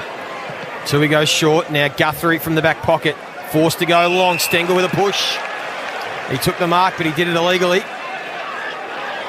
So Curtis Taylor will just quickly wheel and go. Again, just sends a high ball to about 30 out. Gets to the back. Geelong have got numbers. Stewart, Higgins, then back to Toohey. And short to Atkins, still inside their defensive 50. Shave the moustache. Tom Atkins. Nice clean shaven. Outside the defensive 50 to Max Holmes, who's improving by the week. And again, they're able to build it up pretty easily here, the Cats. And now they're going to get a 50. It was unfortunate against Horn Francis, who came from behind. Well done by Smith. Yeah. Smith, as soon as he marked it, he pointed because he knew that Horn Francis was going to come and stand on the mark. The umpire wouldn't have probably paid it if he didn't do that. He highlighted it to the ump. The ump fell straight into it. And they're a smart professional team, the Cats. North Melbourne, you could see on the screen, had a +1, a spare defender sitting back. And they're like, we're not going quick, we'll make your defence. So they're just working it up slowly, and it pans out with a 50. In the end, a mistake from the young man, Horn Francis, will set up Isaac Smith for a shot for goal. 50 metres out, straight in front, but just hangs it out to the left. Another behind, 5 goals, 8-38 the Cats. North Melbourne 2-3-15. Triple M Beacon Trade scoreboard, supporting tradies with over 120 stores, expert team and a huge range of electrical products and services. Beacon makes every tradie's job easier. Kangaroos bring it in, they get the ball to centre wing. Larky takes the front position. Rode beautifully by Horn Francis, got the handball out to Marnie, another one by Marnie. Horn Francis gets it back. Best build up for the day for the Kangaroos. Bouncing ball through everybody, and they let themselves down with the kick in the end. Zach Toohey picked it up, looks for Higgins on centre wing, and a good bite. Marked by Higgins, got it out to the runner. Blixarves, left foot in the blink of an eye. Back inside 450 for the Cats. Cameron felt for the contact coming back, and he dropped the mark. Mackay picked it up. Little chipping ball. There's a good one, and he finds Marnie. Back of the wing. Some numbers, Chew, from this second quarter. Yeah, North Melbourne leading the territory battle inside 50 is a 9-5, and contested ball, they're at +7. They've got the game on their terms this second term, just like last week. Young Paul Curtis had some nice moments, and that's a beautiful kicking board, wheeled on the left, and found his young mate Curtis Taylor. Paul Curtis to Curtis Taylor, and he'll have a shot from 52 out straight in front. Look good, the young man on debut, Rossi, so far. He You've mentioned it has. a couple of times. He's been involved. Nice left leg. Yeah, look, there's no panic, is there? Beautiful skills, and the write-up's on him where he can have an impact in a short period of time. Hasn't had a lot of set shots, but generally pretty good. Here's Curtis Taylor. He's had a number of seasons at the club now. Goes from 52. Again, didn't quite get the journey. It's still in play. So a loose ball.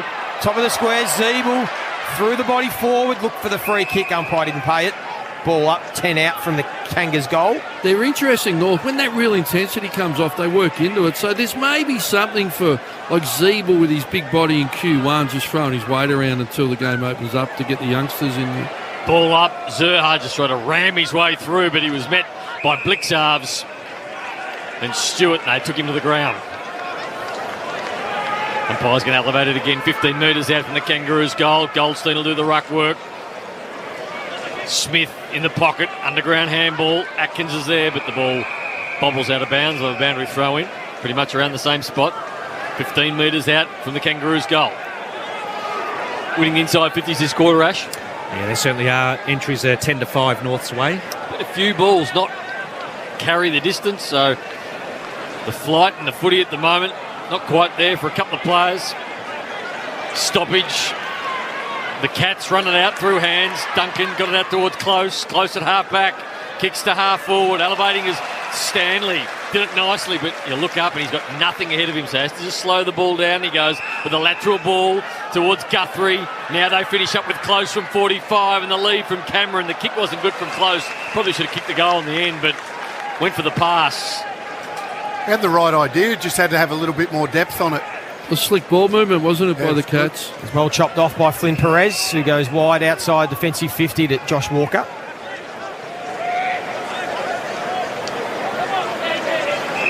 So just the one goal to the Kangaroos to Luke McDonald this quarter. 2 to the Cats. Kick towards the wing. Atkins stayed down. Handball back to Tui, who doesn't panic. Just absorbed the Goldstein tackle. And now another chain of handballs. Gets to Myers. He's got Stewart, 60 out on the boundary. Goes into the pocket. Cameron in between Mackay and Walker. Takes another mark inside 50. And he'll kick this one around the corner. It's a shelling piece for him, isn't it, Duck? Yeah. You see him practice this a lot. This is the spot where he's really good. Already got 2. Steps out, around the body. He's got his 3rd. And the Cats just skip away. They get out to 29 points, 44-15. Triple M Beacon Trade scoreboard. Well, Stewart's class shone out with his ability to identify. Comes out of, but it's Tui's ability to stand up in the tackle that just cracks this wide open. And then Stewart identifying.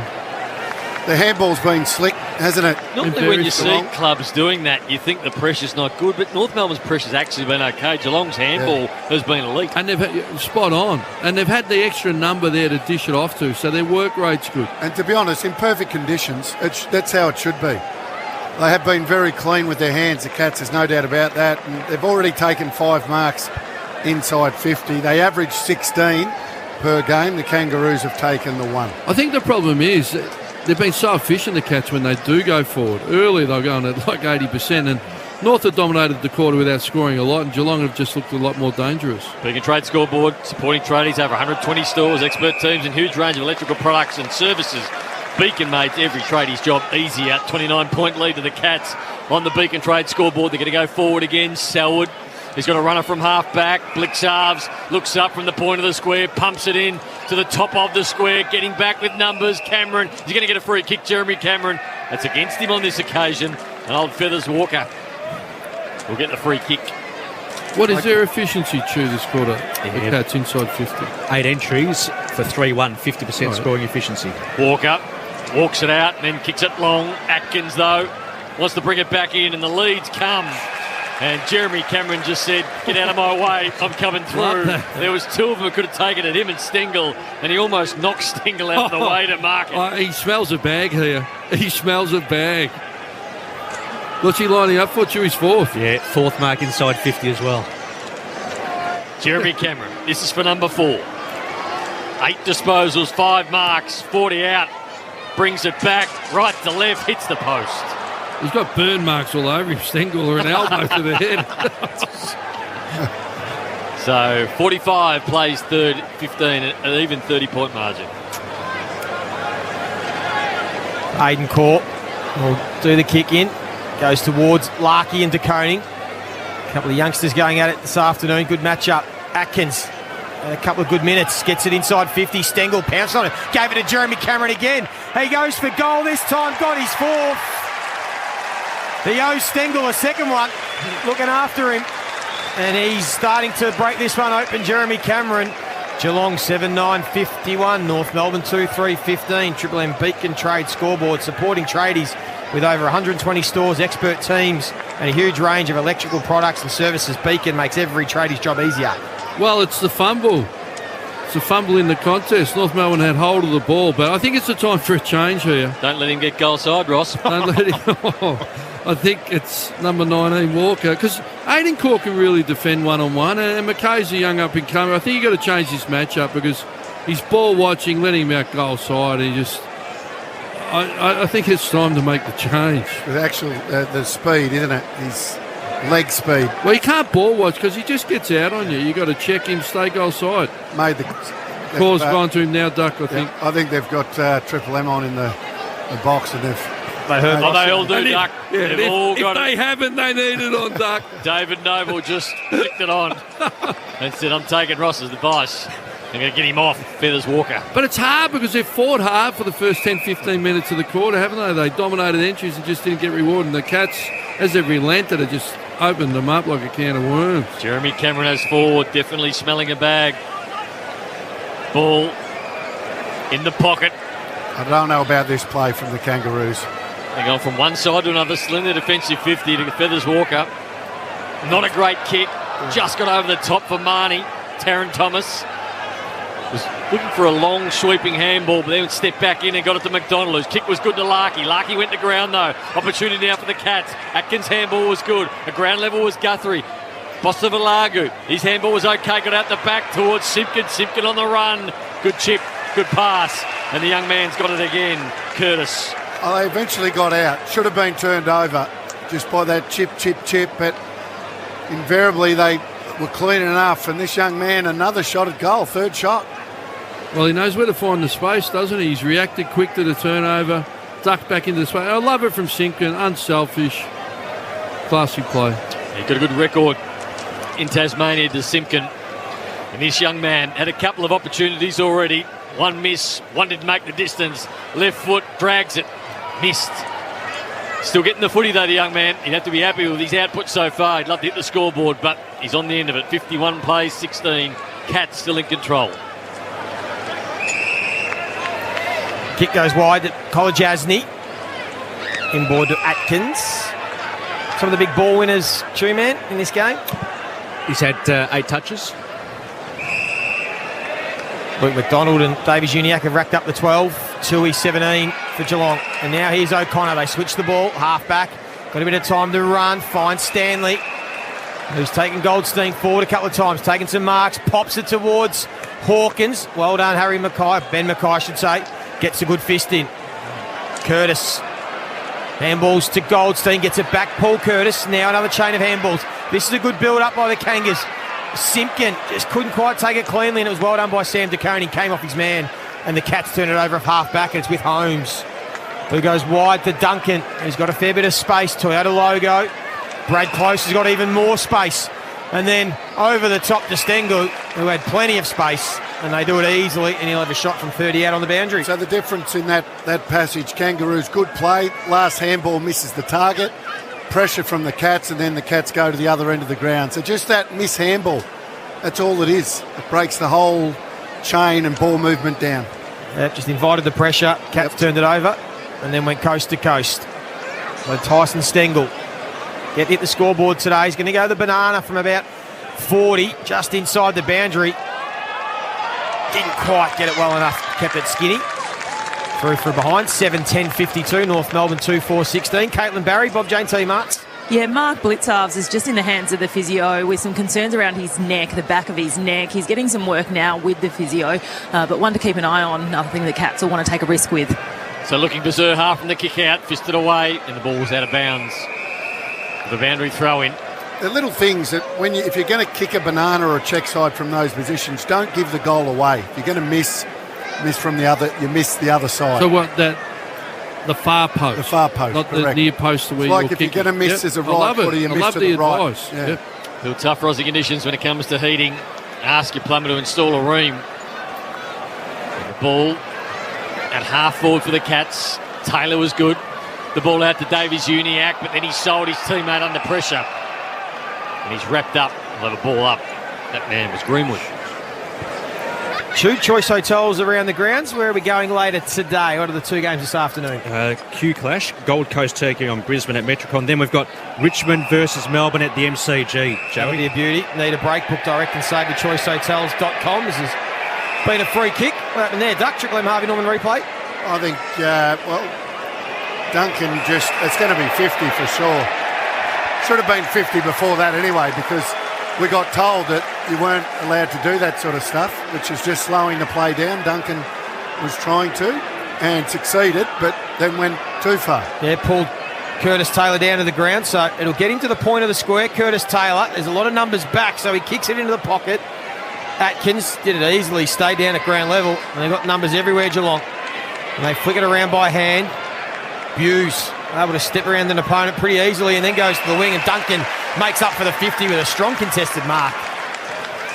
Pulls the ball into the corridor. Isaac Smith looking for the runners. One of them Selwood.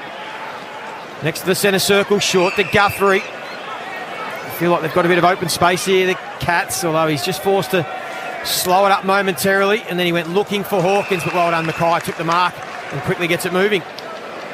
And they're going to kick it straight back to Duncan, who had to go back with courage. And he got the tap out towards Buse. Buse, the sweeping handball. Selwood, Smith, left foot, snaps across his body. A bouncing ball. Which way will it bounce? Attacked well by Mackay. It was a tough one to take, and he got it to McDonald. McDonald with a left footer. In towards the middle of the ground. Cherry out towards Goldstein, who dropped an absolute sitter. The ball goes out of bounds. Can we just talk about what's going on here tactically? So around the ground, Geelong are sending up a high forward into the stoppage, and North are taking the spare defender. But what happens is when it gets into general play, North Melbourne can't locate them, can't find them. So uncontested possession, the Cats are dominating because they're not good enough to find them. Plus 50. They need to start coming up, equalise at the stoppage, and then it makes it easier to find them in general play. At the minute, the Cats are having a picnic. Yeah, well, that spare defender doesn't work, Rossi, because the Cats are doing exactly that. They chain it with handball, so they don't quick kick it. They don't throw it on the boot to the spare Kangaroos defender. And if they get held up, you've got a concertina forward and five. They're just taking uncontested marks and opening them up. I think it's a simple fix to get them into the contest there, because the scoreboard tells you I've got to change the method. So throw in 60. There he is there, sitting there. That's McDonald at the back, inside 50. And it's Davies Uniacke who's going to get pinged holding the ball. Good inside from Ross, wasn't it? Yeah, the extra cat, and they get the moving. They use that handball to Parfitt, who's not going to blaze away to that extra defender, which was McDonald. He waited for Tom Hawkins to lead up. Ross walks out of the box. He can't believe it. We need David Noble to put Triple M back on. There's no point having the spare defender. The Cats don't kick it to them. No, they don't just blaze away. They don't bomb. It's not a rush kick. It's controlled. And as you watch the Harvey Norman, you've got Mackay and McDonald standing right behind the man having a shot now in Hawkins. The Cats, they use their extra number to handball it until they get a free kick to find the free forward, and it's Tom Hawkins who starts it at that left post, stuck like he always does, just didn't come back. That just went dead straight, that one, and he turns around and says, where was that little fade? That ball doesn't normally do that. Hit the post. 7-11, Geelong 53, North Melbourne 2-4-16, 37 points, just over a minute left in this first half. So the Kangaroos had loved one before half-time. We've got a minute 16, they get a free kick here. Advantage is paid from half-back, handball to Davies Uniacke. He had to go back and it was under pressure and Close did well. Dempsey from ground level got it out to his lookalike to Koning. Kangaroos, can they stand up and hold the footy? They can. And they get a free kick just at half-back. Lucky there, the Kangaroos. Trying to play a really skillful game when they're not an overly skilled team right at the minute. And just missing handball, so they then invite that pressure from Geelong. McDonald's got it. Kangaroos best again today. Having a fine season. Long ball towards centre wing. Goldstein dropped another one. It's 2 easy ones in a row. Wants to pick the footy up and he got tackled and dropped it out the back. It's a live ball on centre wing. Nobody can take it at the moment. Taron Thomas picked it up, got it to Goldstein this time.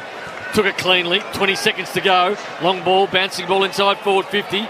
Trying to get the ball first was Holmes, but the free kick going to go to the young man in Curtis again. Plays on quickly. Good kick. Top of the square. Can they mark it? Simpkin. They'll give him an out. It might have got in his eyes, the sun down there, but probably should have taken it at the end. The Cats will survive in a first half, which they dominated. Probably should be further in front. There's 7-11-53. The Kangaroos 2-4-16 for McDonald's and Ream Hot Water. Is Ross back yet? It's Triple M. I'm Rock back. Footy.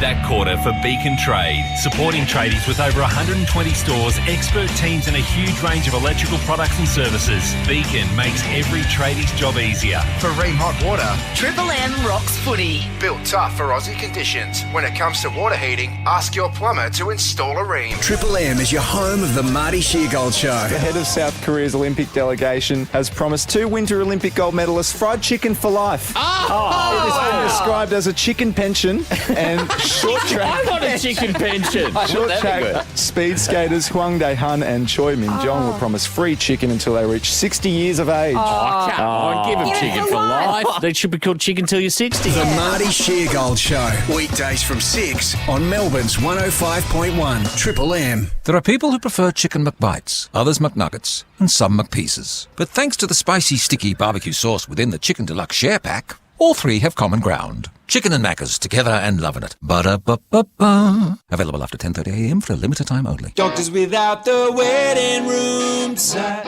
feels better. Pills without the eye-popping bills. That feels better. Medication straight to your door. Perfect when you're feeling sore.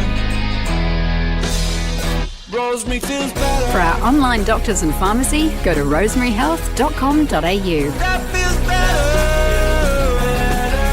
Rosemary feels better.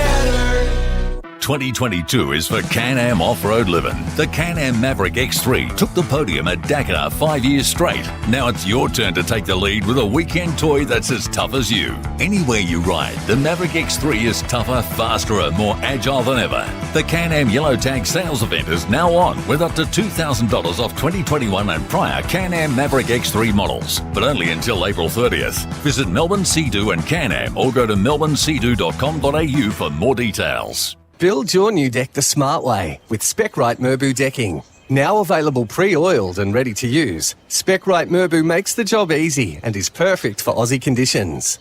SpecRite Merbu pre-oiled decking. Available at Bunnings Warehouse.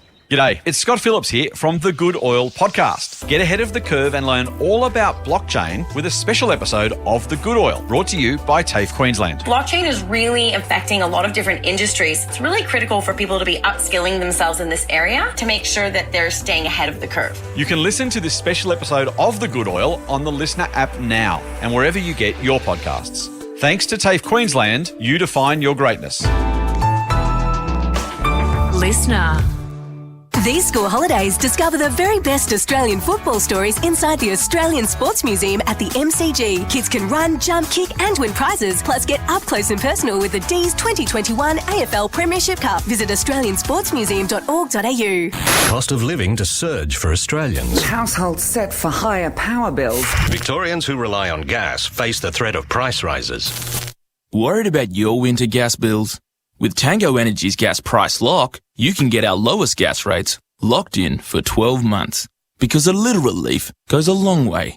Just head to tangoenergy.com today. Eligibility criteria apply. Fact sheets available at tangoenergy.com. For clear advice on the right plan for you, contact us on 1-800-861-952. Get your woolies worth for back to school with great weekly specials like Uncle Toby's Le Snack 6-pack now just $2.50 each. Save $2.50. That's half price. It's just another way to get your woolies worth. On sale until April 26 while stocks last. May not be available in all stores or online. Shut up! The footy's on Triple M! Triple M rocks footy. This halftime break for Bosch 18-volt bi-turbo brushless tools.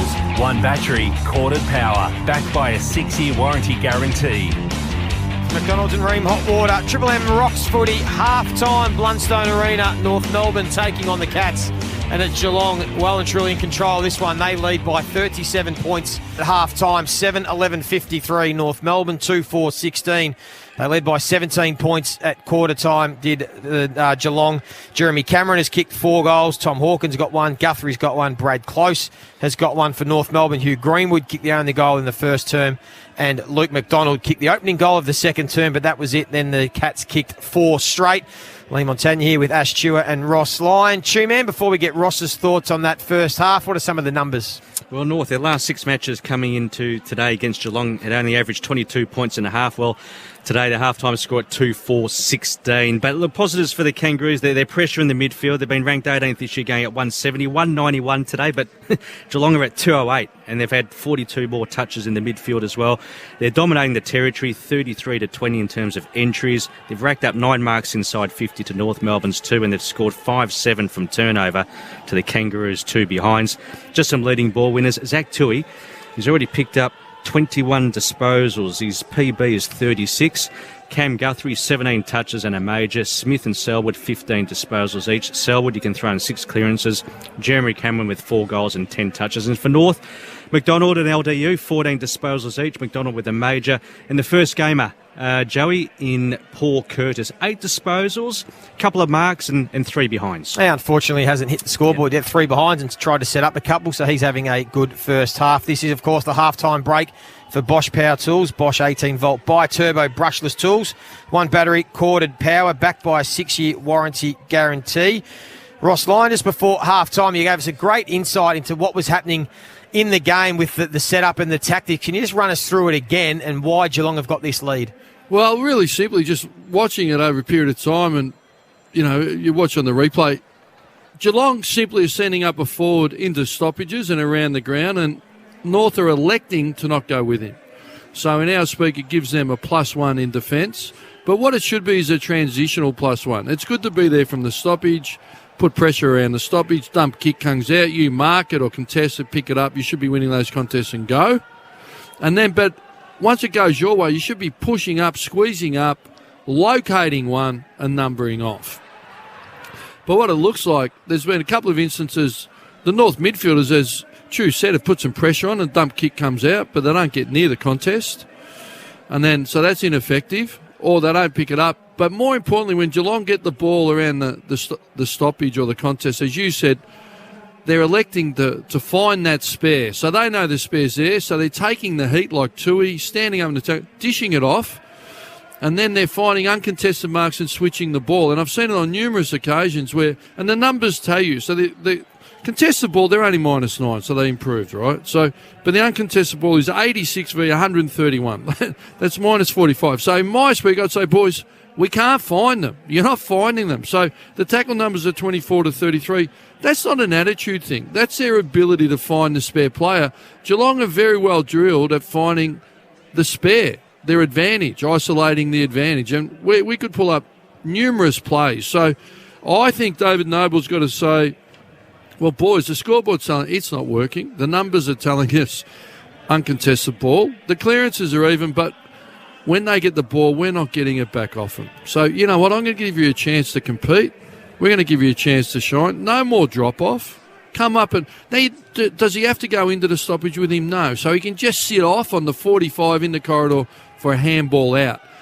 So that forward coming up into the stoppage, all of a sudden he's got to look for McDonald's, who's got a penetrating left foot, just sitting off the back of the stoppage. Put some offensive heat on him. That might just draw him out of the stoppage, give your midfielders a chance to equal numbers, and then McDonald can attack that high forward. Yeah. So at the moment, having that extra defender for the Cats, it's not working. They've given up 32 inside 50, so they're on track to concede 64 inside 50. So it doesn't matter who's down there. It's not going to be enough, or it's going to give away way too many to be able to win the game. So they need to try something. Yeah, so in the short term, equalise. The long-term feedback is we need to teach this group how to concertina defence, how to locate if we elect to play a +1 post the stoppage, because they're not doing it. So that's team defence trying to find a man and be able to slow the Cats up. They just haven't been able to do it anywhere near enough in this first half, and that's why Geelong lead by 37 points. What we also love about Triple M, and this is why you listen, is because we are the best in the business. We do all the research, we do all the preparation, and that is why we are the number one call team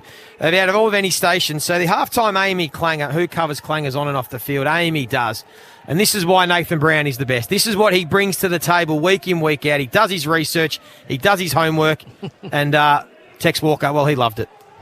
Tex, the development across the board, I think, this year for your players has been good. You're not relying on one player to get 40 or one player to kick 8. I mean, guys like Schoenberg, Scholl, they keep stepping up. Obviously, Himmelberg in the forward half. So you're getting performances from pretty much everybody without anybody being amazingly outstanding. Yeah, Scholl was pretty good on the weekend, wasn't he, Brownie? He certainly was. Yeah, I like the way he's sharp, kicked a couple, uses the ball well. He didn't play. Oh, sorry, mate. I'm looking back at the port game. I thought the wrong stats up. I'm like, geez, Scholl had a good game. He had 24 and kicked a goal. Didn't everybody just lift when that happened? Like, everybody just smelt just something going wrong, and everybody thought, how good is What this? about Tex, though? He just threw out the He was quick, wasn't he? He threw the candy out and you went for quick. it. Yeah. I was actually looking at the wrong stats, the wrong game, which was disappointing of me. That can happen to everyone. There you go. That's why we love the Amy Clangers at half-time.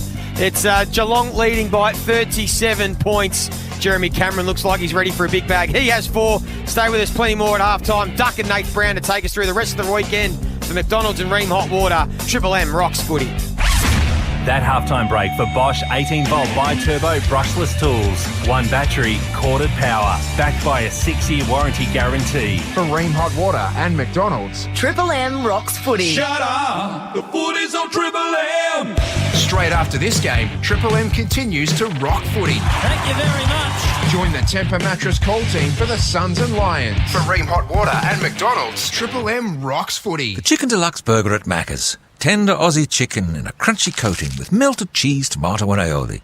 It's all the best bits in one delicious place. Chicken and Macca's together and loving it. Ba-da-ba-ba-ba. Available after 10:30am for a limited time only. Planning your proposal is a big deal.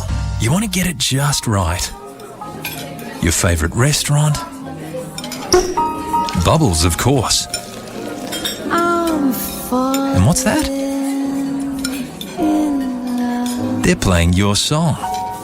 So, will you marry me? That's the ring? But it don't mean a thing without the right ring.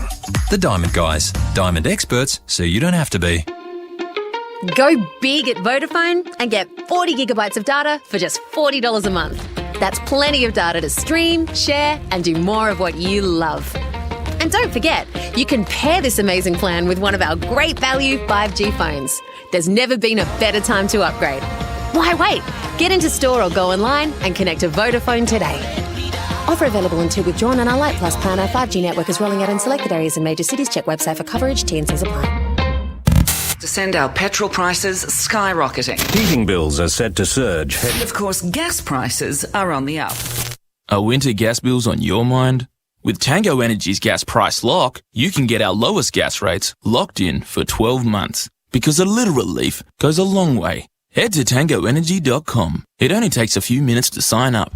Eligibility criteria apply. Fact sheets available at tangoenergy.com. For clear advice on the right plan for you, contact us on 1-800-861-952. G'day, I'm Will Anderson. And I'm Charlie Clausen. You know, there's a lot of great footy podcasts on the Listener app. And then there's our show, Two Guys, One Cup. We're not experts. We're not analysts. Most of the time, we don't even know what we're talking about. But we do love the footy. Two Guys, One Cup. A footy-adjacent podcast. New episodes every Wednesday exclusively on the Listener app. Download the Listener app for free and search Two Guys, One Cup. We are Two Guys, One Cup.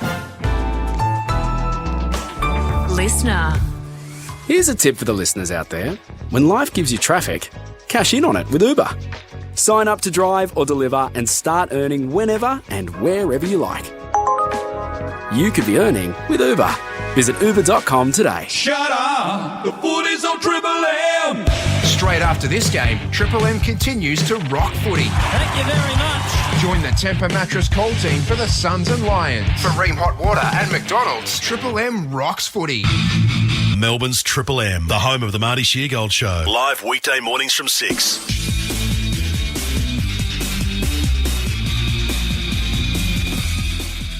Hey, it's Matt Layton with you. The Defence Minister is suggesting China used bribes to lock in a security deal with the Solomon Islands. The pact between Beijing and the Solomons raises concerns of a military base set up on Australia's doorstep. Peter Dutton telling Sky News China is a lot more persuasive these days. It's not our countries that have changed. I mean, we still stand for the same values. It's China under President Xi. And as we found in the 1930s, if you just continue on an appeasement phase, which is what Penny Wong is proposing, then you will find yourself in conflict. The Labor opposition has slammed the Morrison government, saying it's had its eye off the ball in the Pacific. Police are probing a suspicious fire at a motel in North Adelaide, which sent 7 people to hospital. Fire broke out about 6:30 this morning on the second floor of the Comfort Inn Meridian on Melbourne Street. MFS Commander Noel Hugh Dodd says fireys saved several people stuck inside the burning building. In excess of 14 rescues from the upper floors, and that was with the use of aerial appliances and ladders. Firefighters also had to conduct first aid on a couple of burn victims. Detectives are calling for witnesses following a fatal motorcycle crash in Perth's northeast. The 33-year-old died after his bike collided with a car in Bayswater around 11 o'clock last night. The car's driver, a 44-year-old, avoided injury. With every tea chest or carry box sold during April, Storage King will donate $1 to Good 360 to help people impacted by the recent floods. Visit storageking.com.au. Becoming mostly sunny for Melbourne today, down to 9 tonight, partly cloudy for Anzac Day, chasing 21 degrees, patchy skies on Tuesday and Wednesday. And don't forget our listener app is the new home of Triple M. Join up to listen live or on demand. Shut up! The footy's on Triple M! Triple M rocks footy. This quarter for IGA Liquor, where good food deserves a great drop. Cats lead the Kangaroos by 37 points at half-time, 7-11-53, 2-4-16. Jeremy Cameron as the star so far has 4 goals. Zach Tui, 21 disposals, probably the best midfielder outside that. Duck, we're here for McDonald's and Ream Hot Water, Triple M Rocks footy, but there's a few other games going on over the course of the weekend. And there's a massive game tonight, Melbourne up against Richmond. I thought it was a changing of the guard game last year. Richmond went in as the hot favourites. Melbourne belted them and then really didn't look back after that. Well, when you beat the best team, I guess, of the last 4 years prior, which was Richmond, that's going to give you a lot of confidence. And it's amazing in this game of footy. We think a week's a long time. Well, you look at Melbourne now; they look unbeatable at the moment. There would have to be a lot go wrong. They would have to come to a game thinking and getting way ahead of themselves, I reckon, for any team to be. I do think that they are head and shoulders above the rest if they play anywhere near their best. And that includes this almighty team of Richmond. Great news for the Tigers. I wonder if that gives them just a little bit of a lift. And I know he's not out there on the ground with them, but just the fact that Dusty stuck his head back in at Tigerland and you know, just might just give him a little bit of a lift. Will it give them enough lift to beat Melbourne? I don't think so. I think they're just, like I said, they're a well-oiled machine in every facet on the ground, and they've got no injuries. They've got a full complement, which means they win. Huge weekend for Tassie. We're playing this game in Tassie at the moment at Blundstone Arena, the old Bellerive University of Tasmania Stadium tomorrow. The Hawks take on Sydney in the early Anzac Day game. I found this one a 50-51 at the start of the week. Mitchell Lewis goes out. A lot falls now to Jack Gunston. Yeah, Lewis has been in good form, hasn't he? He's been having a lot of shots on goal. This is a hard one because it's in Tassie. We know that they've made that a fortress, but it's a different team. So you know, how do you line that up? Sydney have been in good form. We watched them play the Kangaroos a couple of weeks ago. They weren't that great. They flogged West Coast. I'm tipping Sydney just on talent. Yep. And where I think they sit and where I thought they were at the start of the year, not so much what they've done this year, because I reckon Hawthorn to beat Geelong, that was a huge win for them. But I just think Sydney just got a little bit too much talent.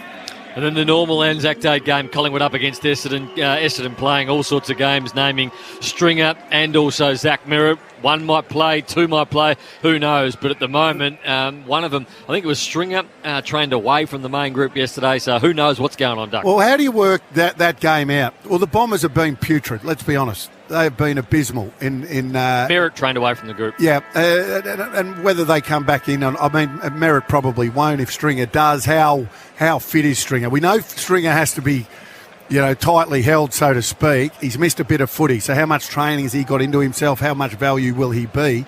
And when you look at Collingwood, you say, well, this is a team that got beaten by West Coast 2 weeks ago, and West Coast have been thumped by everyone. Yep. So where are Collingwood at? Well, they kicked 14-3. Like, Collingwood had 10 more shots. Yeah. But, how horrible are they, the minute West Coast? Yeah. They're right off the pace, aren't they? So I'm tipping Collingwood in that one, Brownie, but not with a great deal of confidence. Who are they playing? Essendon. And West Coast team is a lot better looking at what it was back in round one with all the players out. IJ Liquor out of drop their shop this footy season at IJ Liquor, like a 6-pack of beers to go with your footy snacks. Head to ijliquor.com.au to find your local store. IJ Liquor, where good food deserves a good drop. Just about ready to kick off for the second half. 37-point lead to the Cats. Here's Lee Montagna. Kick-off game day with the Macca's Chicken Deluxe range order via McDelivery. 37-point lead to the Cats at half-time. Blundstone, McDonald's and Ream Hot Water, Triple M Rocks footy, beautiful bounce. Parfitt, the number one centre clearance player in the competition, and he's going to give away a free kick. Going to go the way of Davies Uniacke, who drives the ball to about 30 out, and just standing his ground, Sam De Koning. Took a nice mark. Yeah, Geelong would have had some concerns losing Henderson, but De Koning down there is really growing in that key defender role week by week. Gets a big opportunity today without Jack Henry. His kick goes wide towards Selwood and it trickles out of bounds. Chu, I asked you for any stats that could give us any positives for the Kangaroos to see if they can mount a comeback in the second half. What do you got? I'd like to, but Joey, quarters won in the second half isn't too good for the Kangas. How many quarters have they won in second halves? 1 out of 10 for Red Z. They've won one quarter in the second half so far this year. It's going to make it tough. Let's see what they can do this third term. They're going to get a free kick in the ruck. Todd Goldstein was pushed out from Reece Stanley. And let's see if we can pick up whether they've equalised the numbers around the stoppage as this unfolds, Joey. See what tactical changes have been implemented at half-time. Righto, Rossi's going to keep an eye on the tactics. Goldstein goes short to McDonald. Has Lockie Young running past. They go into the pocket. Oh, big fly from Larkey right on Tom Stewart's head, who's slow to get to his feet. Couldn't take the mark.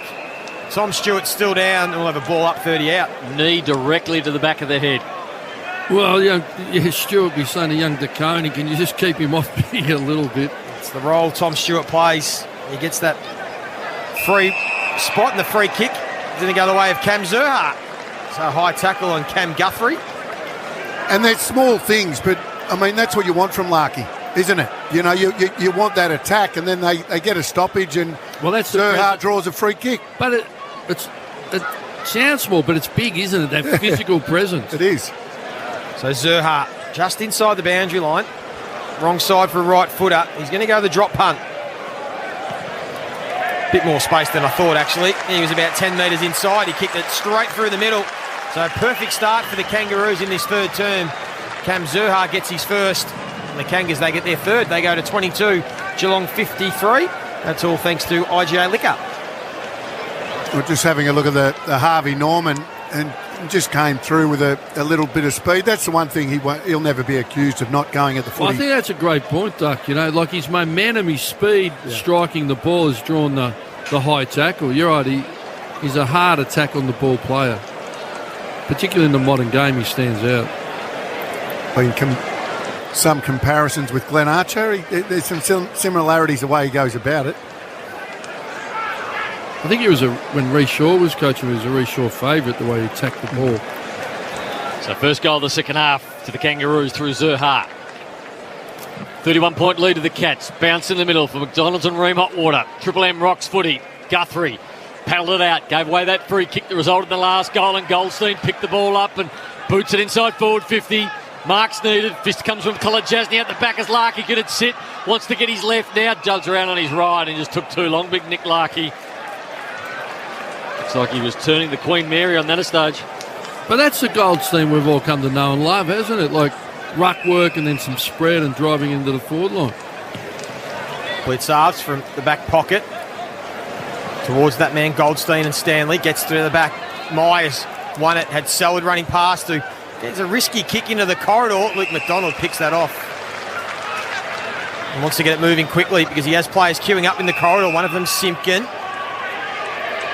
just held up, so he's forced to go wide, but it's a kick inside 50. Went looking again for Zurhart, who that time gave away a free kick to Tommy Atkins. And just like Archie can sometimes be a little too full on and give away the odd free kick. But just on Larkey, that last play where he got caught holding the ball, he should look at Tex Walker. Tex Walker would have made that goal look easy. He would have just put it onto his left boot and gone through. So that's why you become accomplished on both sides of your body. Cats switch the ball to the other back pocket to Reece Stanley. He goes long down the line to the wing. Again, gets to the back, and again the Cats have got the numbers. Parfitt to close. Myers runs on, gets to 70. He's got one-on-ones everywhere. Tried to go short to Hawkins. It was a poor kick. Went about 6 metres, and then he was able to follow up. Lockie Young tried to give the don't argue, and he wasn't good enough to pull it off, and Brian Myers laid the tackle holding the ball. Gee whiz. I'm not sure what the Harvey Norman replay is going to show here, Doug. So he walks in to pick it up. Yeah, tried to fend off. As soon as he put the arm out and the ball gets knocked free, that's holding the footy. And Brownie, talk about goal kicking, coach. What would you do with this bloke? It's the more unusual. It's extravagant. Probably get him a haircut first. But it's accurate. So Myers from 45 out. As he's little around the body, hangs it out to the right, and it stays there. 7 goals, 12. Geelong, they're 54. North Melbourne, 22. But I think that talks to the point, Duck. Basically, he kicks his goals typically, doesn't he? So you don't need to change everything. You just need to be really confident in what you're doing. Yep. There's no one way. Correct. So Core tries the same thing. Got wrapped up. Stengel into the pocket. Bouncing ball to Hawkins, and he'll get the goal. Easy stuff by the Cats. Ross is quite bemused. Well, it's just... Triple M Cbus, two special comments to a consistent long-term return for members Cbus for all of us. Here is Ross. Well, it's a serious game, AFL footy, but occasionally the game throws up a couple of moments. So that was two North Melbourne players attempting to fend off that have just coughed the ball up. And how wasn't that holding the footy, by the way? I know. I mean, we say it year in, year out. We have all these. We sit down and we're made to go through an umpire's, chat and talk about what we're going to do with holding the ball. And guess what? Nothing's changed.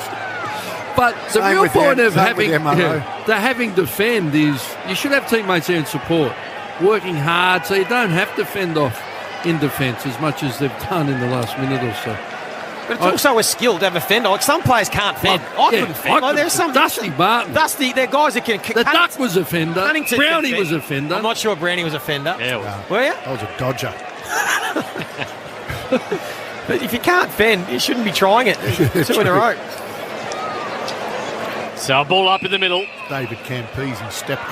Free kick is going to go to Big Stanley, and he rockets away. High ball. Inside forward 50. Getting back. Kangaroos and Feathers has got it on his chest. Walker now match up. He's got Ollie Dempsey. Not starting on very Jeremy far. Cameron. What's that? Not flying very far with those feathers, is he? Hasn't thickened like he'd like, I don't think, on top. Davies Uniacke goes down the line on the wing, and Tom Stewart picked it off as he's done. How many intercepts for him, Two-Man? He's had 4 intercepts in terms of marks, Joey. That's number 2. Short to Mitch Duncan. So just forward of the wing. He's been good. He's been good, Duncan. Giving away 150, but other than that, very good. That was a beautiful kick to Tom Hawkins on the lead. He's too far out. He's 55 out, but he's got leads coming everywhere. Myers cut in front of Jeremy Cameron. Now, it's to the pocket, but the reason why they get that and it's uncontested is because Hawkins makes a decision straight away. He doesn't dilly-dally. He just gets back, goes bang, that's where it is, and delivers it there. This is going to be tough ask for Grind Myers on the boundary line, considering his kicking action, and again, he hangs it out to the right. That's the problem with that kicking action.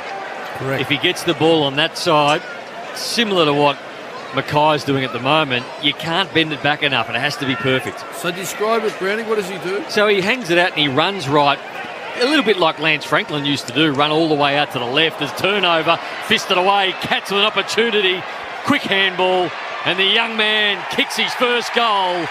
That is Dempsey. And welcome to AFL footy. He's been good. He's been fantastic. He's not going to get an easier one than that, though. That's a kick in by Young. He's just needs to steady himself with his decision making here, because he went short to a 50-50 in the corridor on a kick in, and a quick, efficient rebound by the Cats. Oh, he's got his cheer squad. Look at the Harvey Norman. Oh, that's awesome. His schoolmates, I'm tipping. Yeah. I tell you what, he's got to look. So they all had their chest. They all took their tops off then, Duck, for those who can't see it, and they all had, there was how many of them? Dempsey's got how many letters? One had D, then E, so they all painted Dempsey on their chest. D-E-M-P-S-E, and the guy with the E, I think he needs to do maybe a bit more iron. Bit more iron they need to pump those lads. A little bit of young James Heard about him. Well, now it makes sense. Caitlin Barry mentioned that pre-game. She said his mates were there half-dressed. Now we can see on the Triple M Harvey Norman replay what she meant. They're excited. They're pre-possessed. Good on them. Not one hair on her chest amongst 10 of them. And it's a 45-point lead to the Cats. I reckon there might be some pirates down in Tassie. Why is that, Duck? I reckon he's stolen their chest. It's the third week in a row you run with that gag, Duck. Come on.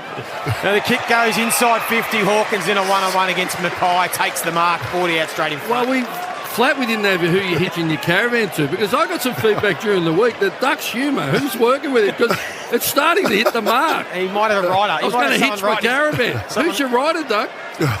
Someone writing his material.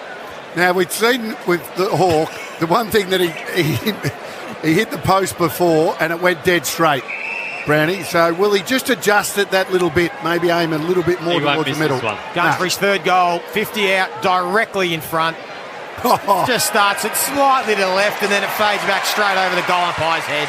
He's got 3, Cameron's got 4, they've got 7 between them, and they lead this one by 51 points. I know we harp on it about it, but it's just such a controlled, balanced walk, jog. You know, he changes it up depending on the distance, and then just complete control. Well, they have equalised here. There's no drop-off to help. But it was a dump kick out, then it becomes a defender's skill. There's no stronger man in AFL footy than Hawkins. And that position there, see where the Hawks started, that 5 metres inside the 50 metre.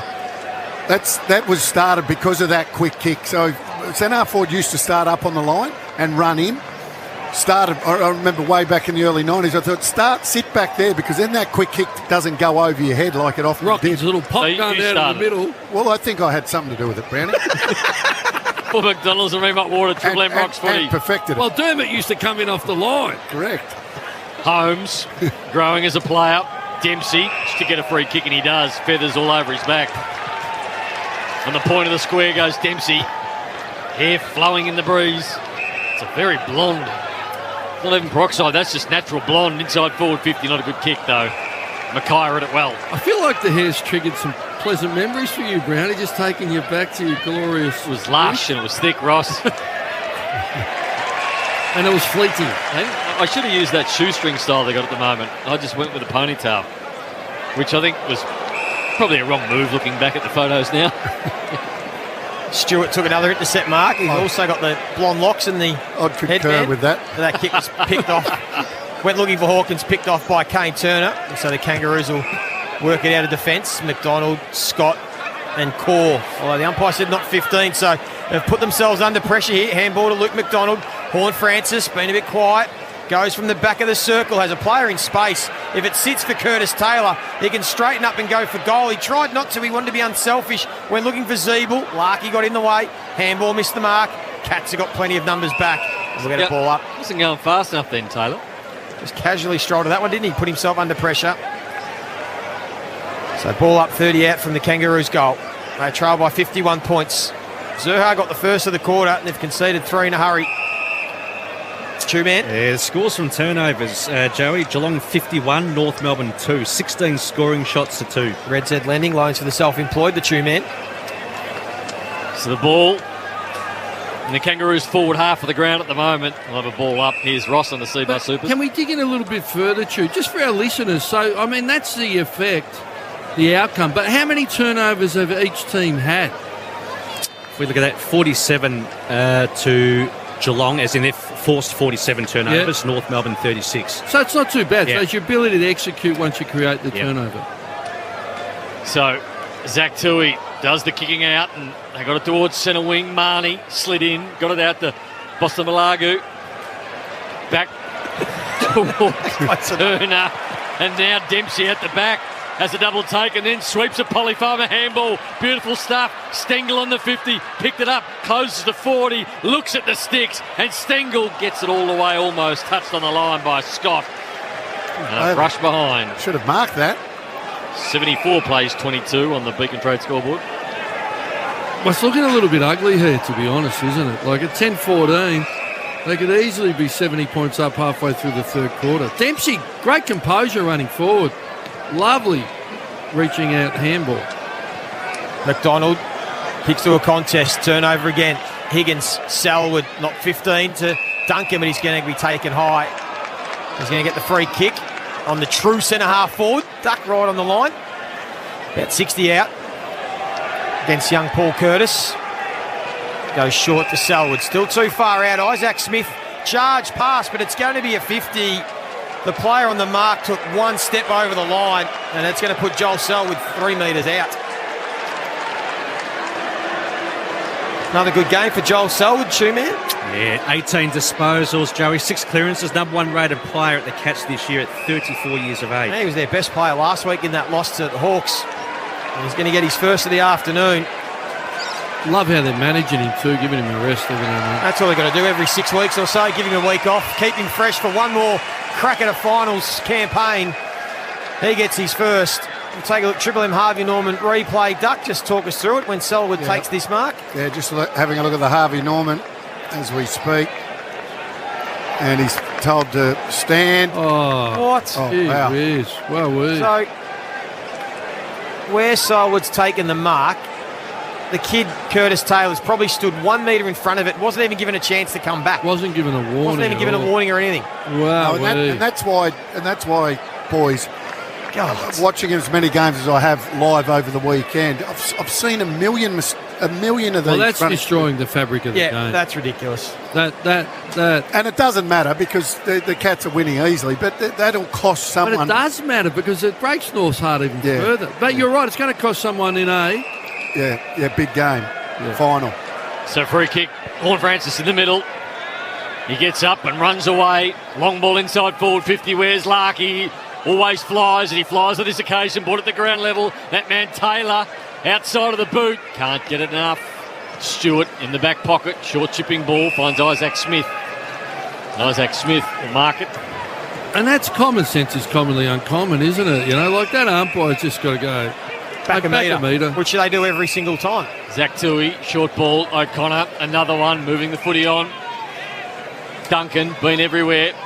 To Isaac Smith, who strange sort of effort with the one hand. Then went back in, tackle because he thought I might have muffed this one up and need to make something of it. And now Kolajasny got the footy. Selwood tries to pick it up, but it just eluded him a little bit. Now the Kangaroos with opportunity. Scott under pressure.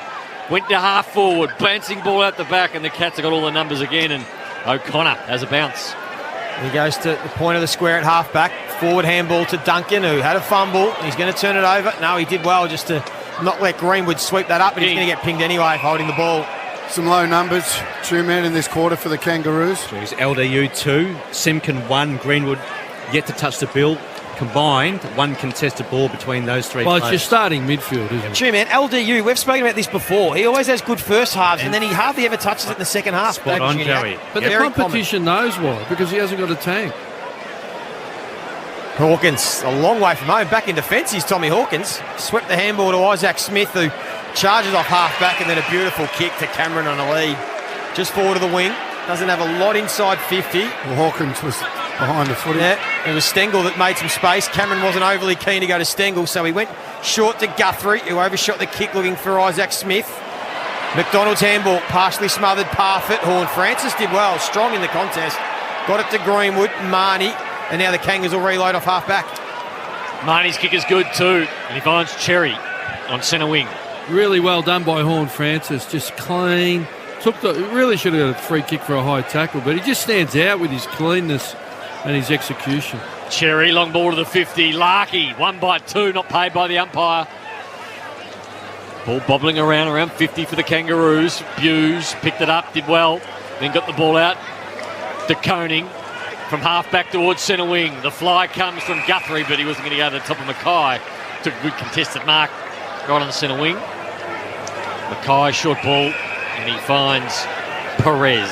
He's been okay, Ben Mackay, Chew. I reckon he's 6 intercept marks, Joey. Yeah, he's been beaten a couple of times, but he's also won plenty. Kick inside 50 for the Roos. Cherry, can he get the handball out wide? He did, and he's going to get the free kick. It's going to go the way of young Curtis Taylor. So the Kangas will get a chance to kick their 4th goal against College Jasny. Been involved in a little bit, Curtis Taylor, coming up for disposal, number 12. Definite free kick, high tackle for College Jasny. Triple M Harvey Norman replay. Harvey Norman receive a bonus gift card on selected cooking appliances. Conditions apply. But you're right, Joe. This is generated from Mackay winning a contest and transitioning the ball quickly. Can young Curtis Taylor kick truly? 40 out, 45 to Grangle, missed it badly to the left. Never gave it a chance. 3 goals, 5, 23. Geelong 11, 14, 80. That's 57 points, and we're halfway through the 3rd quarter. Caitlin Barry for Bob Jane Team Arts. Yeah, Mark Blitzarves again in the hands of the trainers, this time with a left hip issue. Just getting some work now, so he's a little bit in the wars, but some minor niggles. Bob Jane Team Arts buy a set of 4 Monster wheels and off-road tyres to enter the Austrac Telegraph Times Camper Trailer competition. Zach Tui went the barrel, didn't quite get onto it, but it's going to work out. The Cats push the ball forward, close to Stengel. Stengel gets another one. Wowee, you're right. It was the barrel from Tui from a kick in. I mean, how often would you see that throughout the AFL? And it went nowhere, and it just tumbled and bounced into the middle, and the Cats are on the end of it. Here it is on the Harvey Norman replay. Well, you had 3 North Melbourne players not really wanting to go and actually go to the footy. They all waited for the bounce, and then they didn't get the bounce they wanted. You've got to attack 100%, the footy. 100%, Doug. And then, I mean, that's a training drill they want. Well, you don't want to put clubs under pressure, and it's a hard caper, but this is looking ugly. Unless they start, well, what's contested ball, what's possessions, the numbers must be horrendous for the quarter. Yeah, Are they not really? They're scoring efficiency. Yeah, Geelong's scoring efficiency, 10 entries for 5 goals, 3. Contested ball, Kangaroos down by 6. For all the listeners, it should be less than 50%. Yep, so it's almost double. What's contested possession for the game, Chew? We wanted to keep an eye on that one. As you said, 8 times out of 27, they've lost contested ball by nearly 30. And Cats are at plus 17 as we speak. Plus 17. They'll win this clearance. Simpkin took a bounce, had handballed for Thomas, was just in front of him, so he had to go back and give the handball, followed up by Simpkin. This is a better passage of play by the Roos.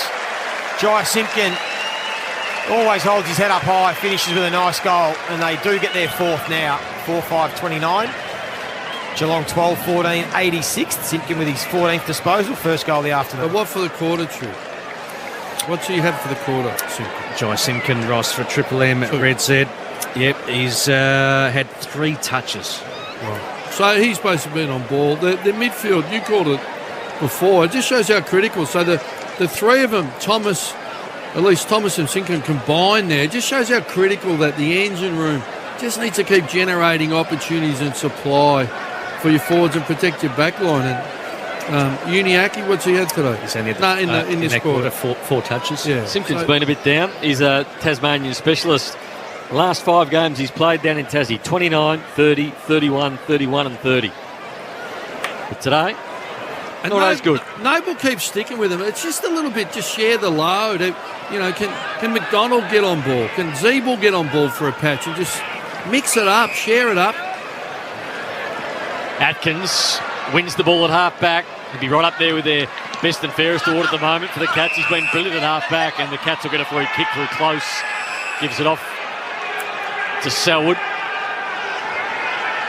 Atkins, 9 intercept possessions so far. Smothered off the boot. Bouncing ball. Parfitt found some space. They don't argue. Not called out of bounds. It looked like it was out of bounds. Bouncing ball. Cameron. Haven't seen him much this quarter. Boston Lalagi got a ball out. Only as far as Isaac Smith, who slams on the boot and kicks it behind, through for 1 point. Just generally, if you're in and around traffic and there's someone within 30 centimetres of you and you're under pressure, you give it to that person, do you think they'll be under pressure as well? Absolutely, Duck. Well, the Kangaroos got very good chance. 3 handballs within that distance. It's just called referring pressure, Duck. Just giving it to someone else to deal with. I don't want the responsibility. They work it out of defence from the kick in to Curtis Taylor. Halfback. Broadcast side, trailed by 58 points. They trailed by 37 at half-time, 17 at quarter-time. Been pretty comfortable by the Cats, and Guthrie will get a free kick. And look, this can happen. It can happen to a young team, but you need your leaders to help you get through here. The older players like Zeeble. Who else is there? Chew, McDonald. Goldstein. Well, you got Greenwood there, Goldstein. They need to help these kids through. Cats had a good chance coming through the middle, but just over-handballed it and put themselves under pressure. So they've coughed it up. Greenwood needs to get boot the ball. He did, but only as far as close. Now Isaac Smith around the body, top of the 57th intercept mark to Ben Mackay. Well done. And he's going to get a 50 because Hawkins dumped him after he took the mark. And that's Hawkins getting frustrating because Mackay started to get on top of him. That's what you need. You've got to compete. He's played in front. He's been aggressive. I've liked it. He's been beaten a few times, and that's okay. 100%. Compare that to what we saw earlier from Walker. Yeah. Although the kick wasn't great, and they've turned it over here, the Kangaroos, but they'll win it back. Well done, Lockie Young. Marnie wrapped up in a tackle. Ball to be won just inside the boundary line on the wing. Higgins, clever underground handball, close. Well done again, Ben Mackay. Came forward, laid the tackle, and the Kangas have turned it over and won it back. So Greenwood pumps one long, inside forward 52, he gets back, it's a good mark. 4-5-29, the Kangaroos, 12-15, 87, the Cats. Deep into this third term, and Brian Myers has got it. Chips the ball to centre wing. Holmes, another short ball. Found Duncan, got some space, went to handball, elected not to, then went the other way. And the lead-up comes from Stengel. Slid in, dropped the mark, had enough time to go back and get it, and then feed the handball back to Brian Myers. Another one back to Guthrie. Guthrie inside forward 50. Hawkins, one-on-one, but Cherry read it nicely. Come in and slid through, took a comfortable mark. He'll send it back the other way for the Kangaroos. So Cherry, a long ball out of the defensive 50. Umpire picked out a free kick, going to go to Larkey. Pushing the back. Short ball by Larkey. Looking for Perez. Perez sits on it. Perez is going to be ping holding the ball.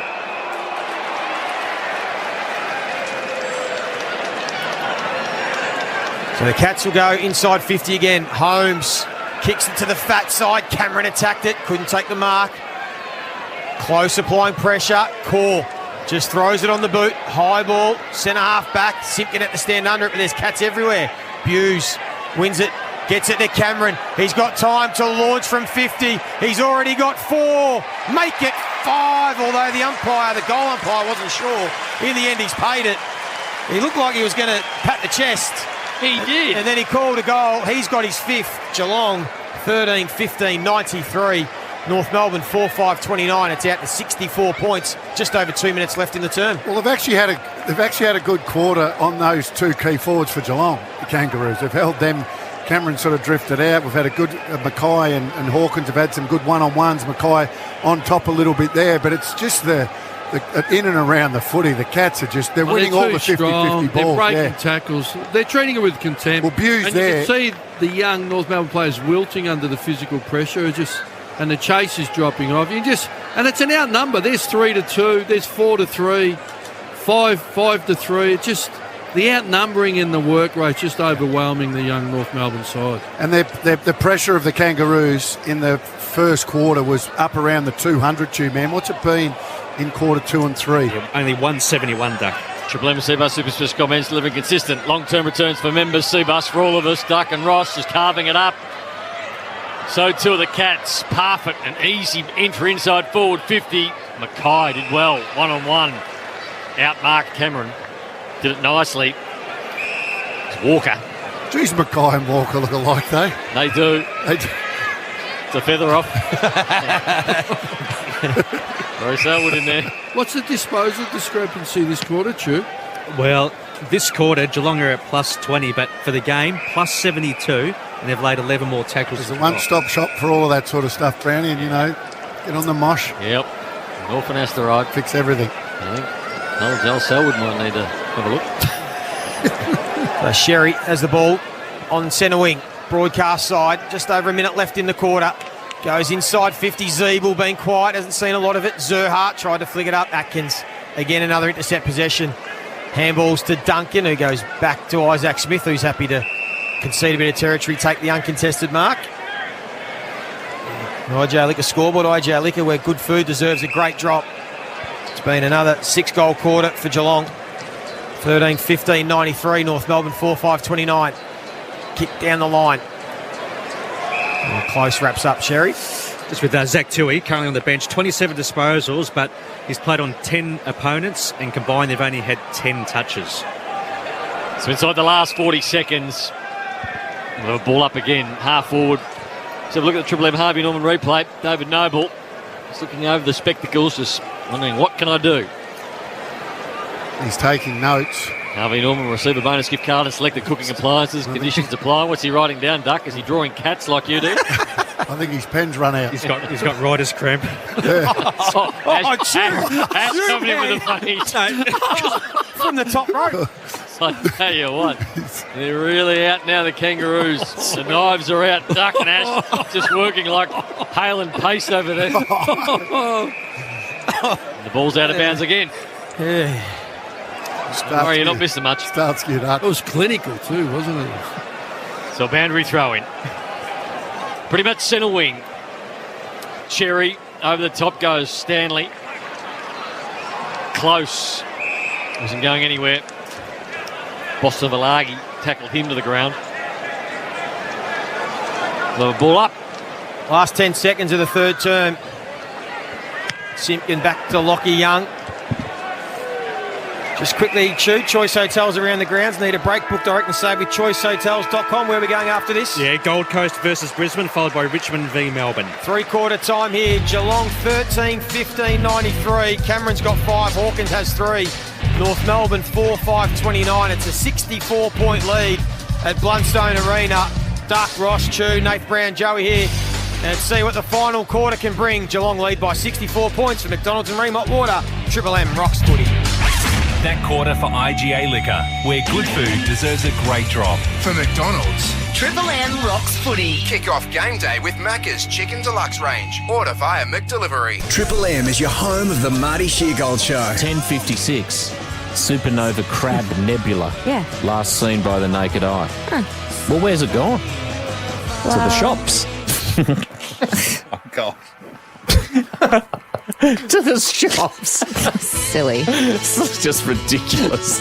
So ridiculous. Where's that supernova gone? It's gone up the shops. The Marty Sheargold Show. Weekdays from 6 on Melbourne's 105.1 Triple M.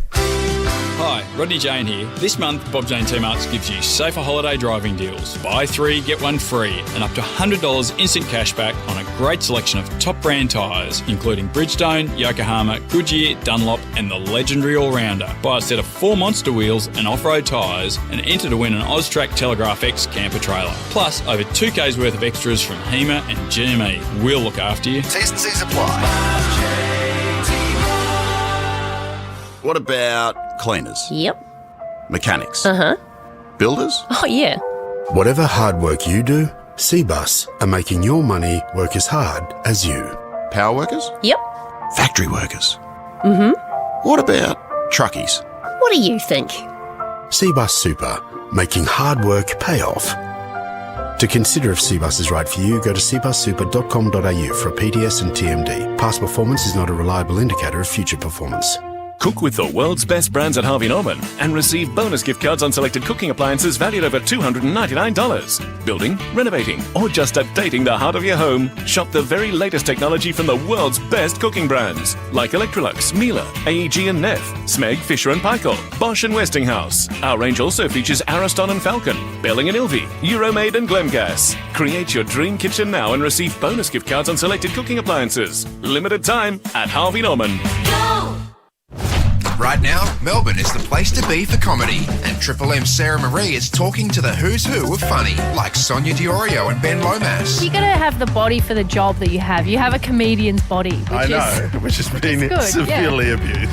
And Fern Brady. My lowest moment was when on a Zoom call, I think it was an old man just kept sighing, and I was like getting really sad about it during the gig, and then at the end I realised it was a Labrador. Catch Sarah Marie's Mic Drop. Just download the Listener app and search Mic Drop. Every 8 minutes, or about 2 songs, a cyber attack is reported in Australia. So it's important to know how to protect yourself and your business while online. The Australian Cyber Security Centre website has an interactive quiz that will teach you a thing or two about reducing your chances of being attacked. There's also a set of guides to help you understand the cybersecurity basics. Take the quiz and download the guides today at cyber.gov.au/learn. Authorised by the Australian Government, Canberra. Hey, Fifi here for Harris Scarf. Mother's Day is just around the corner. Hint, hint. Make Mum's Day that little bit more special with the perfect gift from Harris Scarf. Like comfy new down or wool pillows and bed quilts from the Jane Lamerton home range. And the finishing touch? A divine Shayna Blaze scented candle or reed diffuser for the bedside or bathroom. Dream. Make this Mother's Day the best yet with Harris Scarf. Shop in-store or online at harrisscarf.com.au. Triple M rocks footy.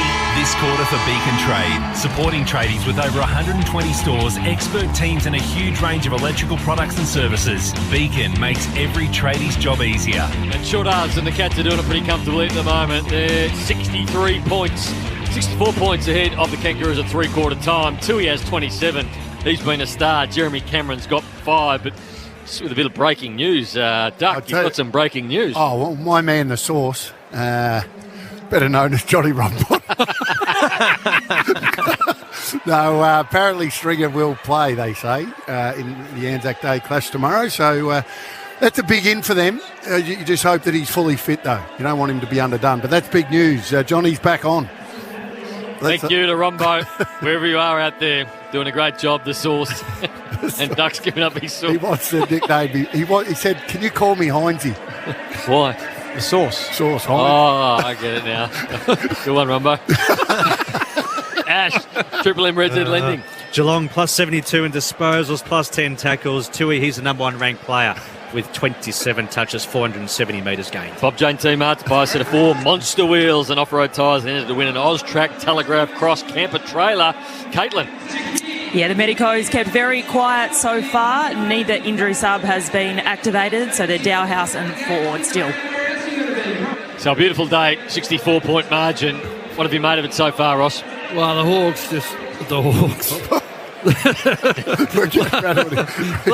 The Cats are just dominating. The turnover game. No, the turnover game. The Norths can't find them, and when they get it, they can't use the ball well. So it's 20 shots to 3 or 65 points for throw. It might be a world record, too, on turnover differential and score. Like, they haven't kicked the goal off turnover to 3/4 of an AFL game. The one thing North Melbourne don't want is a 9 to 10 goal blowout in this last quarter. Well, they need to show some more character and fight, but their midfield just went missing. Who's in there now? Horn Francis has gone in. I think Simpkin's still in there. And good, Zeeble. That's good. So you get some fight, you get some leadership. Let's see if they can win some contests. McDonald's and Ream Hot Water. Triple M rocks footy. It is Horn Francis up against Selwood. Good match but up. Can we get to it? That didn't change till a whole quarter. That should have been 10 minutes in. Yeah, Zeeble hardly seen it in the forward 50. Taron Thomas, he's also wrapped up from Higgins. It's fair enough to give your youth an opportunity, but if they're not committing and they're not delivering, get Zeeble in, who hits hard and leads and shows some fight. So third ball up inside the centre circle. It's finally Selwood who wins the clearance. Gets good purchase on a ball deep inside 50. Ben Mackay should have taken the mark and the umpire should have paid it. It was unfortunate it spilled out. I thought he took the mark. He's been robbed. He has been robbed of taking his 8th intercept mark, and it fell to the ground and Hawkins said thank you. He even can't believe it. He shakes his head, but it's a goal. Geelong 14-15-99. He's got his 4th. North Melbourne 4-5-29. That's 70 points. And that's, what would you say, on the Triple M Harvey Norman replay, that should have been a mark every day of the week, shouldn't it? I'm going to look at the Harvey Norman. I think it's... Well, it was a mark. He controlled the ball. Then he took a step and Cameron bumped into him, Duck, and spilt the ball. So Is that what you think? Well, I think you've got to, irrespective of what, you've got to play the whistle. You've got to keep playing. And the big fella he just went to his knees and asked the question. I'm not sure what he was doing. Well, he had full control. Still on the Shannon Knowles. I think he was praying. What about me? But he's been North Melbourne's best player, hasn't he? 6 intercept marks. So back in the middle, the Cats get the first one of the last quarter. Horn Francis in the middle gets tackled to the ground. He's been good, but he's probably had 5 or 6 kicked on him. Well, Hawkins has 4, Cameron has 5. Mind you, if it's coming in like that, it wouldn't matter whether you were David Dench, Sauce and, I don't know, Bruce Gould, all in one. Flying doormat, always good to mention. They've already had 50 inside 50s, to be fair, Geelong. So it's a three-quarter time. Yeah. Snowy off the trams could snavel one today. Well, it's nicknames were better back then, weren't they? The Flying Doormat. What a nickname that is. The King's pretty good.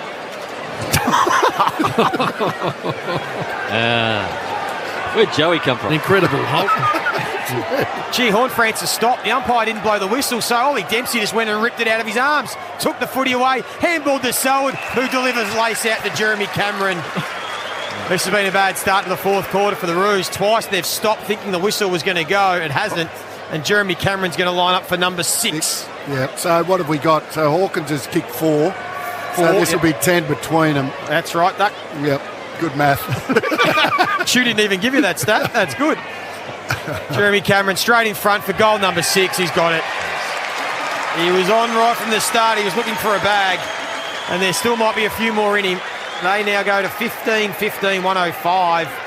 North Melbourne 4-5-29. This has got plus 100 points written all over it. But you called it, Joey. You called it. On the Harvey Norman replay, this Horn Francis gets hold of the ball, stands up in the tackle, but he assumes the umpire's going to blow the whistle.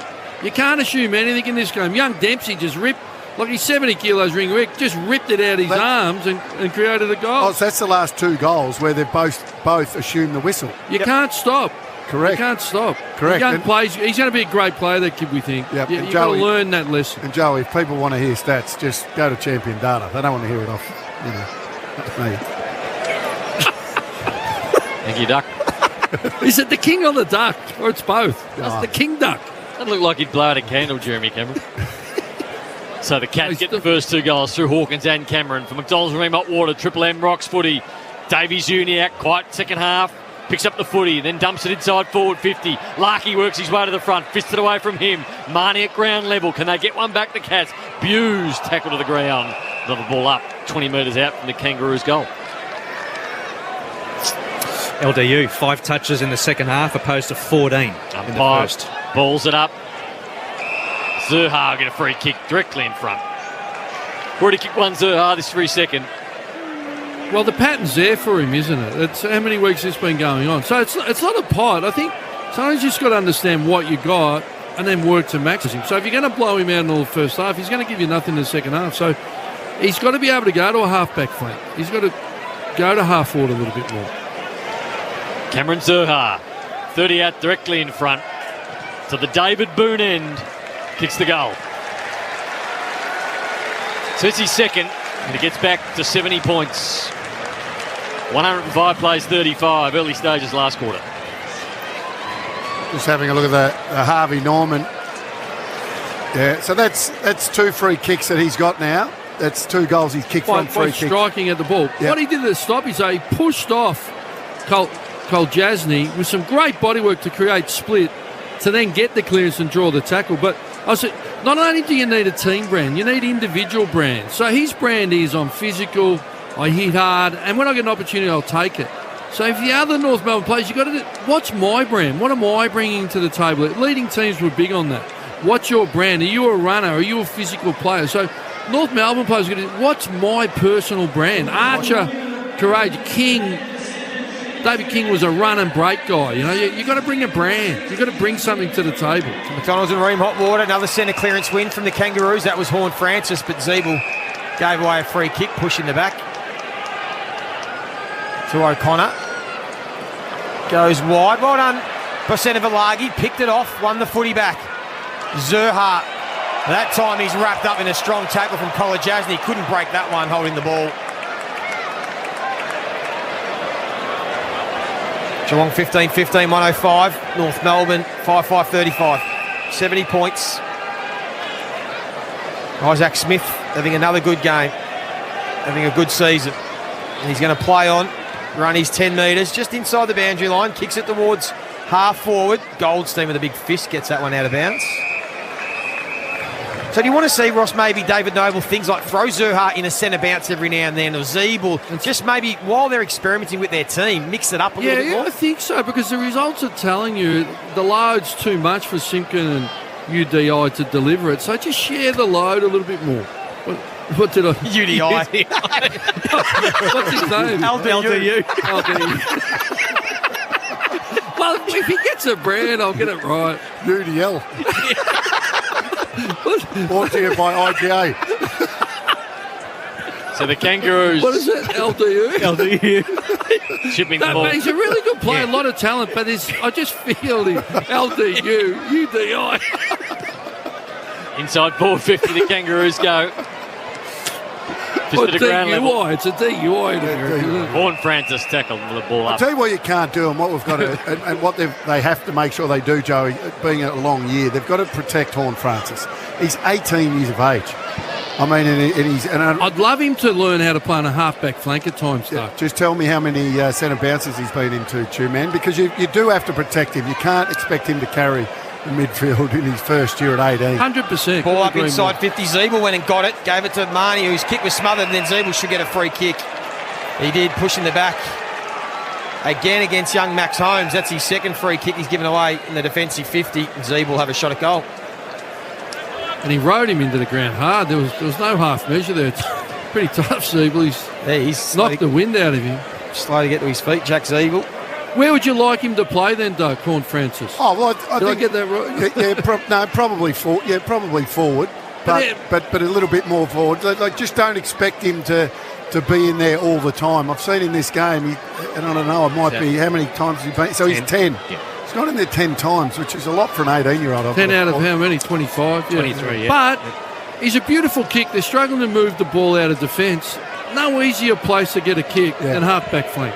Give him 10 minutes there. Zeeble, 45 out, slide angle, kicks the goal. They've got two in a row, the Kangaroos. They're two big bulls. Zerha and Zeeble get free kicks inside 50. They get it back to the three-quarter time margin of 64 points. They're 6-5-41. Geelong 15-15, 105. That's on the Triple M IGA Liquor scoreboard. IGA Liquor, where good food deserves a great drop. So just going through their forward setup. At Zeeble, we know kick five a few weeks ago now, and you spoke about Larky. So I've just had a quick look. Round 1, 2-1. Round 2, 6-3. Round 3, 2-1. Round 4, 1 point. Round 5, 4, and 0-0 today. So he's been up and down like a yo-yo. Although when you look at that end amount of goals that he's got, you say, okay, he's not bad. You just want that to be more consistent. But you wouldn't want to be on an end of this ball movement. Yeah. It's not really getting there, is it? Do you think? No, you're right. He hasn't exactly got it being put down his throat. 10 minutes into the last quarter, the Cats stream out of the middle. Inside forward 50, Stengel taps it to the ground. Tarrant Thomas went to ground but took the ball with him and got it out to Core.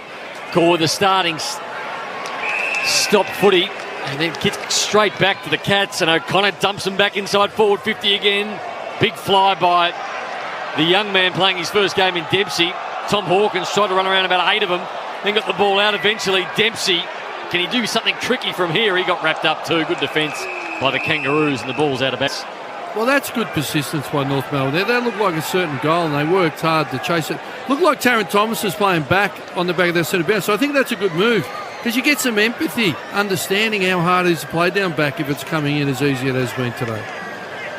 Hawkins from the throw-in, punches it all the way to the goal line. If a Cat could just get his boot to it, would have been a goal. Couldn't quite. Dempsey through for another behind, 15-16, 106. North Melbourne 6-5-41. That's a 65-point lead. Sakor brings it back into the Kangaroos, and as they've done so often today, goes straight down the middle. Fisted away, Blixarves picked it up. Isaac Smith with the opposite foot back inside forward 50, and Mackay again outpoints Hawkins. They take a good mark, intercept mark, number what, Ash? Number 8. Well, out of the wreck, he's been the big win from, hasn't he? So you got pencil it down. We've got a big key back. Gives it back to Core. Looked a bit undecided what he wanted to do, and kicks it back to Parfitt. Nice fly by the young man, Paul Curtis, but went nowhere near the footy. Got some height on him. Short ball. And finds Higgins, former Kangaroo, former dog. Higgins from 55. Pumps it into the square. Tom Hawkins, that's a free kick. He went up, so he can't believe it. He went up 8 minutes too early. Is that 50 umpire dissent? And he cannot believe it that he's given away a free kick. Could that have been 50? Oh, it should have been. He put his arms out and then argued the decision. I'm not sure what he was arguing about. He can't believe it, can he? He thought maybe that Mackay took his eyes off it, but that's because Mackay was nowhere near it. Kangas working out of defence. Left half back. Curtis Taylor. Oh, it was at the ankles of Kane Turner. They're going to turn it over again here. Myers picks it up. Top of the 50. Looking for some runners. Atkins to Guthrie. Good pressure from Bosenavilagi. Back to Atkins. So they're not going anywhere here, the Cats. They flick it around by hand. Now with Tui. And he goes short to Stewart. And they're still 65 out, but he has a player out wide in Buse who can take the mark on the 50. Kick it from 45. Just inside the boundary line. Misses. 15-17. Geelong 107.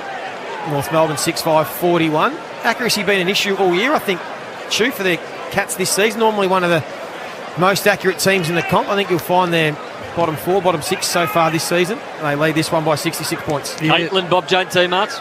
Yeah, an official crowd figure for you, 8,663. Definitely much healthier than the crowds have been in recent years, despite the challenges of COVID. So good signs for footy in Tassie.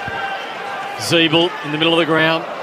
Gave Scott an underground handball when overground would have been better. Fisted away. The young man, Curtis, swings one back. And young Paul Curtis gets his first goal. He's had a few cracks at it today, and that's 3 in a row for the Kangaroos, but that was a nice finish. It was a lovely finish on his left. He's got involved. He hasn't snuck around. He's got a bit of spunk about him. He's active in the goal scoring space. Yeah, that'd be his third shot on goal today. A lot to like. No doubt he's been a positive. The hardest thing in this caper is actually getting the opportunities, and he's certainly done that. Been very good. And on the Harvey Norman replay, he didn't panic. He thought he was under pressure, felt there was none, then he used his legs to get out of the traffic and balanced up in a beautiful left foot snap. Build-up was sloppy again, though. Key older players, handballs behind the player running forward, just makes it more difficult. G-Man, what are his numbers, Paul Curtis? Yeah, Paul Curtis, 10 disposals, laid a couple of tackles, 1 goal, 3. Well, they found one worth persisting. Boomer still looks fit, just on the Triple M Harvey Norman replay screen. He's fitter than when he played, Boomer. He gave the jumper to young Paul Curtis pre-game. The war's over, Boomer. He looks real fit. Back in the middle for McDonald's and Ream Hotwater. Triple M rocks footy. Parfitt, a little underground kick, still inside the square. Selwood followed up from the fumble from Guthrie. Beautiful handball into the path of Holmes, who goes on the left boot. Stengel, all of a sudden, got about 10 metres separation. Sweeps a handball. Cameron came out of nowhere. Went without it. Sherry did well. Gave it to Taylor. Greenwood. And here's Paul Curtis again in the middle of Bluntstone. Doesn't panic. Stepped around one. Then put a forward handball there for Zeeble. Got a bit of time and space. Can they get another one here, the Kangaroos? Well, they take a mark anyway. It's with Larkey on the top of the 50. It's having a bit of an impact, Zeeble. What's out for the quarter? Would have had 5 or 6 true, would he? Triple M Red Z, Jack Zeeble, 5 disposals, a clearance and a major. So they've kicked 3 goals in a row. Here, the Roos. Now Larkey can try and make it 4. Got out to 76 points. Back to 60. From 52, we've seen a lot of kicks not make the distance from about here, and same thing, doesn't quite make the distance, and Buse will handball to De Koning, and Blitzarves will see it out of bounds. 10:48 left in the game. He didn't look confident as soon as he took the mark, so he realised he probably couldn't make the distance, so I don't understand why he had a shot anyway. It should have been set up. If he didn't think he had the distance, set it up. Hit something inside 50. So Banbury throw-in. Kangaroos got the last 3. After the Cats kicked the first 2 goals for this term and got it out to 76 points. It's now back to 60. Holmes Good left foot ball. They do that so well, the Cats. Just hit that uncontested mark, then they can decide, do I go quick, go slow? It takes the opposition pressure off coming out of defence. So Brad Close to centre wing. Mark taken by Mackay. Mark number 1, Ash. And what's the record? That's intercept mark number 9. The record is 10. Let's hope he can break the record. Duck probably owns that record. Simpkin. Chipping ball, Zeeble. Ross has been impressed with him in his last quarter. He's a big kick of the footy. Had to kick it every bit of 62. Short one. 2 Cats players muck it up. Perez went back and got it. Perez with a chipping ball. And then McDonald just fell all over the top of it. Davies Uniacke, left foot snap. Can he bring it back far enough? He does. An uninspiring bit of play, but eventually they got the result they needed.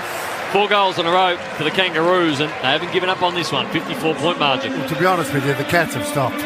Put the cue in the rack. They have put the cue in the rack because the last 3 goals the Kangaroos have kicked, the build-up has been poor. They've actually fumbled their way all the way through that, right down to the McDonald drop mark there, and yet they invariably still get the goal. So I just reckon the Cats have gone, okay, let's not get any injuries or anything here in the last little bit, which, by the way, Chris Scott won't be. No, he wouldn't be happy. Happy with. You'd like him to finish. Yeah. Just be professional, because you've got to practice going to the end, because next week they might need these last 10 minutes. Correct. So that's the whole philosophy behind it. But credit to North. You know, you can only do what the opposition allows you to do, so they're fought on. And Chew, I think that might have been their first turnover goal, the Kangaroos. Yeah, spot on. Yeah, 1 goal, 3. And they're winning the final quarter, so it's a good sign. They've won it by 10 points. McDonald's and Ream Hotwater. There's going to be a free kick going the way of Joel Selwood. 10 minutes a lot to go. Port Adelaide against West Coast. I reckon they kicked 6 in the last 6 minutes. They've got Fremantle next week, the Cats, at home. Be a great game. I think Fremantle are good enough to get that done. Guthrie goes inside 50. It's wide, but it finds Stengel just inside the boundary line. Wrong side for a right footer. Had a crack at a check side from too dissimilar a spot in the second term. This time he's just going to pop it up to the top of the square. Walker. That's the record. Easy, uncontested mark. No, that's Walker. Because Alex Pearce can handle Cameron. He's played on him before. I know they look alike, but that's Josh Walker. They do look alike. So Josh Walker goes long. A free kick is going to go the way of Tom Stewart against Horn Francis.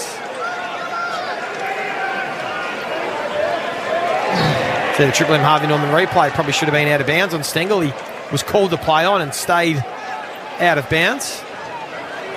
So Stewart is going to pop it up top of the square.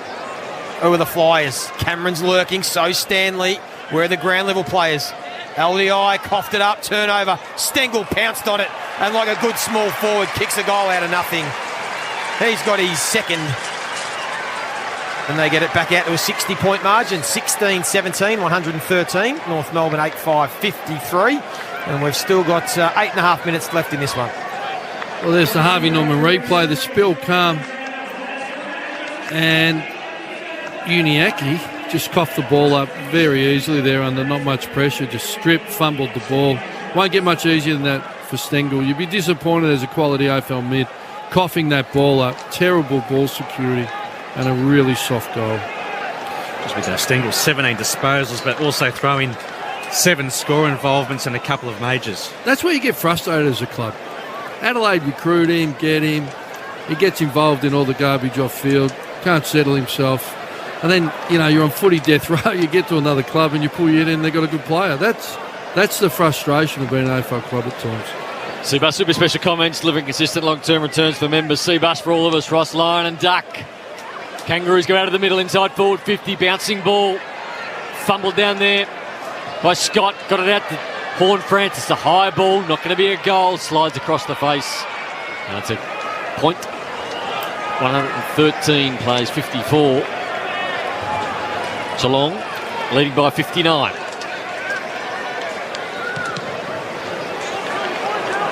Kick in finds Joel Selwood. What's it been since half-time, Stu, the scores? Yeah, the score since half-time, Kangas 6-2 to 9-6 Geelong.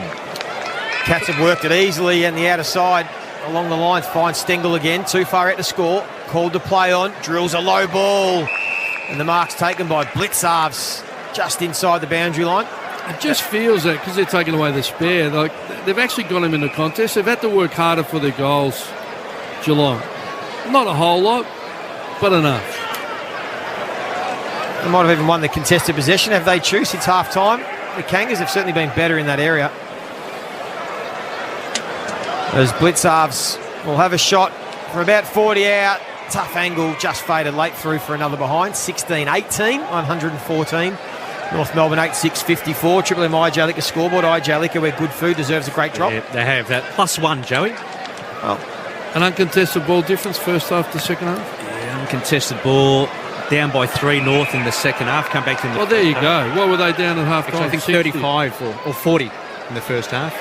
I swear Taron Thomas thought that was his teammate he kicked that to. Then straight up the middle, straight back to Higgins. And Higgins kicks it to Jeremy Cameron. And tell me there's no jumper clutch duck. Jeremy Cameron always pushes the ball in on the ends. Looks like a nice footy, that one. It's glistening red at the moment, late in the game. Looks like a nice one to kick. This is for number 7. And Jezza leans back on it and gets 7. 7's a big day. And it's back to 65 points. Well, the bag's back in AFL footy, isn't it? The blokes are kicking 7s and 8s. A lot more than they used to. Well, what we're seeing is a lot of one-on-one contests, and I think defenders, because of the way teams are wanting to attack Joey, I reckon you're seeing defenders having to play one-on-one. So that third man up, getting across to support, I think it's been less prevalent in the first 6 rounds this year than previous years. Well, because the ball's getting there quicker, they're isolating them. Yep. They're starting to tighten up their leg ropes a little bit because there's less support. So how many bags of 7 has Jeremy kicked over his career, Two-Man? I'd say 3 or 4. Come back to you shortly. His PB's 9, but won't be a moment. So back out to 66 points. So they are still winning this last quarter, Geelong, by 2 points. McDonald's and Ream, hot water, the bounce favoured. Goldstein palmed it down to Horn Francis, still having a crack in the midfield. Couldn't take possession. Now he gets it from McDonald. Steps nicely around Blitzarves and then delivers well to Marnie. 55 out. Called to play on. Can he find a mark inside 50? Tries to go to Larkey, but standing in the way, Kolajasny. Now the Kangaroos will. But even that play, there was two forwards that led to the one spot and collided. We're talking about Geelong and they separate that bit more than that. Yeah, it's Larkey that's slow to get to his feet. The kick goes to the wing. Marnie again came through. Duncan went hard. Goldstein on hands and knees. Did it nicely. Shoveled it out to Greenwood, who gets the 1-2. Sherry shows a few little tricks. Gets it to Marnie. Now to Zurha, who can run to 50, but he fumbled.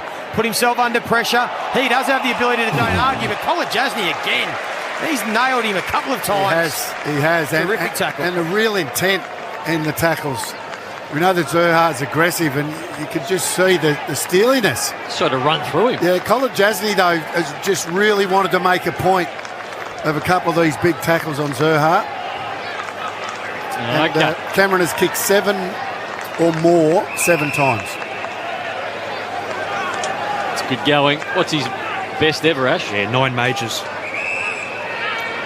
So Holmes. What are his numbers, Ash? I like him. I think he's one of the young Cats players that's doing a great job. He's had 15 disposals, laid a couple of tackles. He goes across the ground and DeConey marks it under pressure from Larkey. He goes backwards to Stewart. Stewart, short ball back into the pocket, and Zach Tui had a stack of it. This is possession number 30, short ball. Well, normally, if you double the opposition shots, you're having a good day. I mean, this is virtually triple the shots. So you've had a very, very good day. They're giving up some big goals this year, the Kangaroos. 23 to the Lions. Only 13 to Sydney, but then another 21 to the Bulldogs, and they've given up 17 so far, which could be a lot more if the Cats had a kick straight.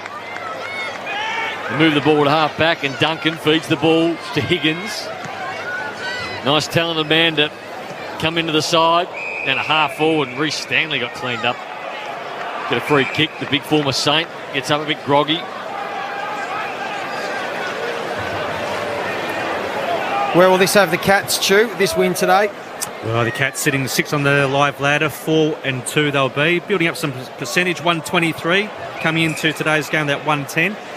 Kangaroos, Joey, sitting 18th with a percentage of just under 60. Ball was turned over from Stanley, and then the Kangaroos force a stoppage. Duck, Ross, do you think Geelong are good enough to challenge, say, Brisbane and Melbourne to win a flag? Or on their best day with their best players. They got no Dangerfield playing today, a bit like Fremantle, no Fife. And Sammy Menegol's a great winger, runner. I'm not too... There's 2 that they got out. I'm not sure if they got anyone else. Yeah, I think their best is good enough. I think they're a bit vulnerable. The Konig's coming on. Jack Henry's not playing today. Oh, and Jack Henry. So, yeah, look, North beat them up a bit. I thought they were a bit relaxed against Hawthorn early, wasted a lot of chances. Their best is very good. In the finals last year, no Stewart, Dangerfield injured, Duncan was out injured. Their best is good enough. Ball just chipped around the boundary line, out of bounds, centre wing. Yeah, I'd agree with that. I think if their best players play, and I know that's an obvious thing to say, but I still think they rely on their older players too much at the Cats. And they have done for a long time. They Isaac Smith today, Tui, Sal's been good. I agree with that. But it's whether they can get them to the line fresh. Marnie kicks to half forward, and Atkins, reliable defender now, Atkins. But I think O'Connor's gone back today. He can go and tag Lockie Neal. You got Atkins, there was a small forward they've put back and has really grown. De Koning's going. I think they developed. They got Parfitt that does well. Radigalia could come back. I think they develop and bring on more than we give them credit for with the lack of draft picks they've had. Simkin boots a left footer inside forward 50, out the back. Zeeble off the ground and misses. And look, that Kelly trade, they didn't want to lose Kelly. I know Chris Scott was desperate to keep him, but that's been a win because he's got some picks. And they haven't missed a beat. I can't believe people criticise Chris Scott and the Cats, how they perform. I noticed, Brandy, you didn't think they could win it. You saw on the Sunday Footy Show you didn't have them in the contenders to win the flag. I was concerned after watching them last week against the Hawks. Had a bad day last week. So Brownie can jump on and off very quickly. But what they lose by? Stewart from they the lost pocket, by a goal. outside 50. They flick it around by hands here, the Roos. Can they get another one? Zurha on his left. He's already got 2. That's a class finish. That's what he's capable of. Zurha's got his 3rd, and they've kicked 5 goals in this last quarter. The Kangaroos to 4, and they go to 9-7-61. Geelong 17-18, 120, back to 59 points. Triple M IJ, I think, the scoreboard. I think if you let them play on their terms, I know this is silly, but if you let them have the spare and just be able to move the ball at will, they'll get you. You've got to take their strengths off them or you're in a lot of trouble. And that's a nice finish on the opposite side. He couldn't kick on the left. He was no chance of getting that. So that's a beautiful finish. But he's a perfect example for me, Zurha. I think he's had a quiet first part of the year. I know he got knocked out a few weeks ago, so I understand all of that. But he's a player that you expect to be getting better and better, and he ends up with 3 goals. The 3 goals makes it maybe look better than... Who are their small forwards, though? Well, let's pull it apart. Who's their small forward? Jack Marnie. No, but you got Marnie.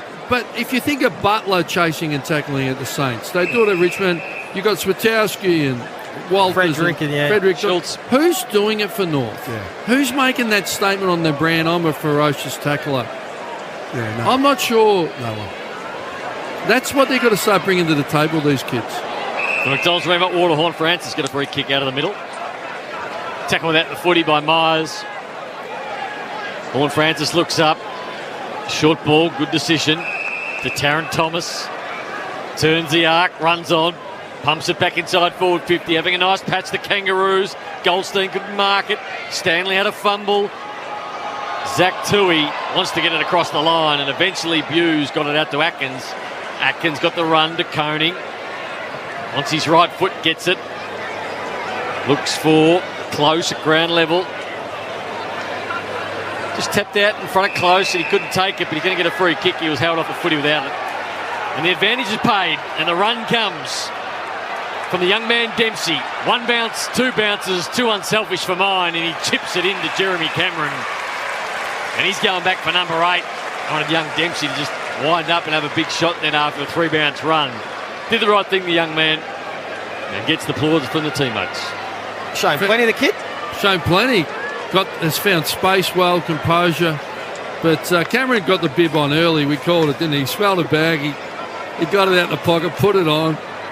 Sharpened his knife and fork. He's coming in for number 8, isn't he? Sharpened his knife and fork, and he's missed his easiest one of the day for 8. 17-19, 121. 60 points in front of the Kangaroos. 9-7-61. That's on the IJ Liquor scoreboard. Close and Myers are the other two that have developed. 7 goals, 3 for Jeremy Cameron. A minute left in this one. Even 60 points.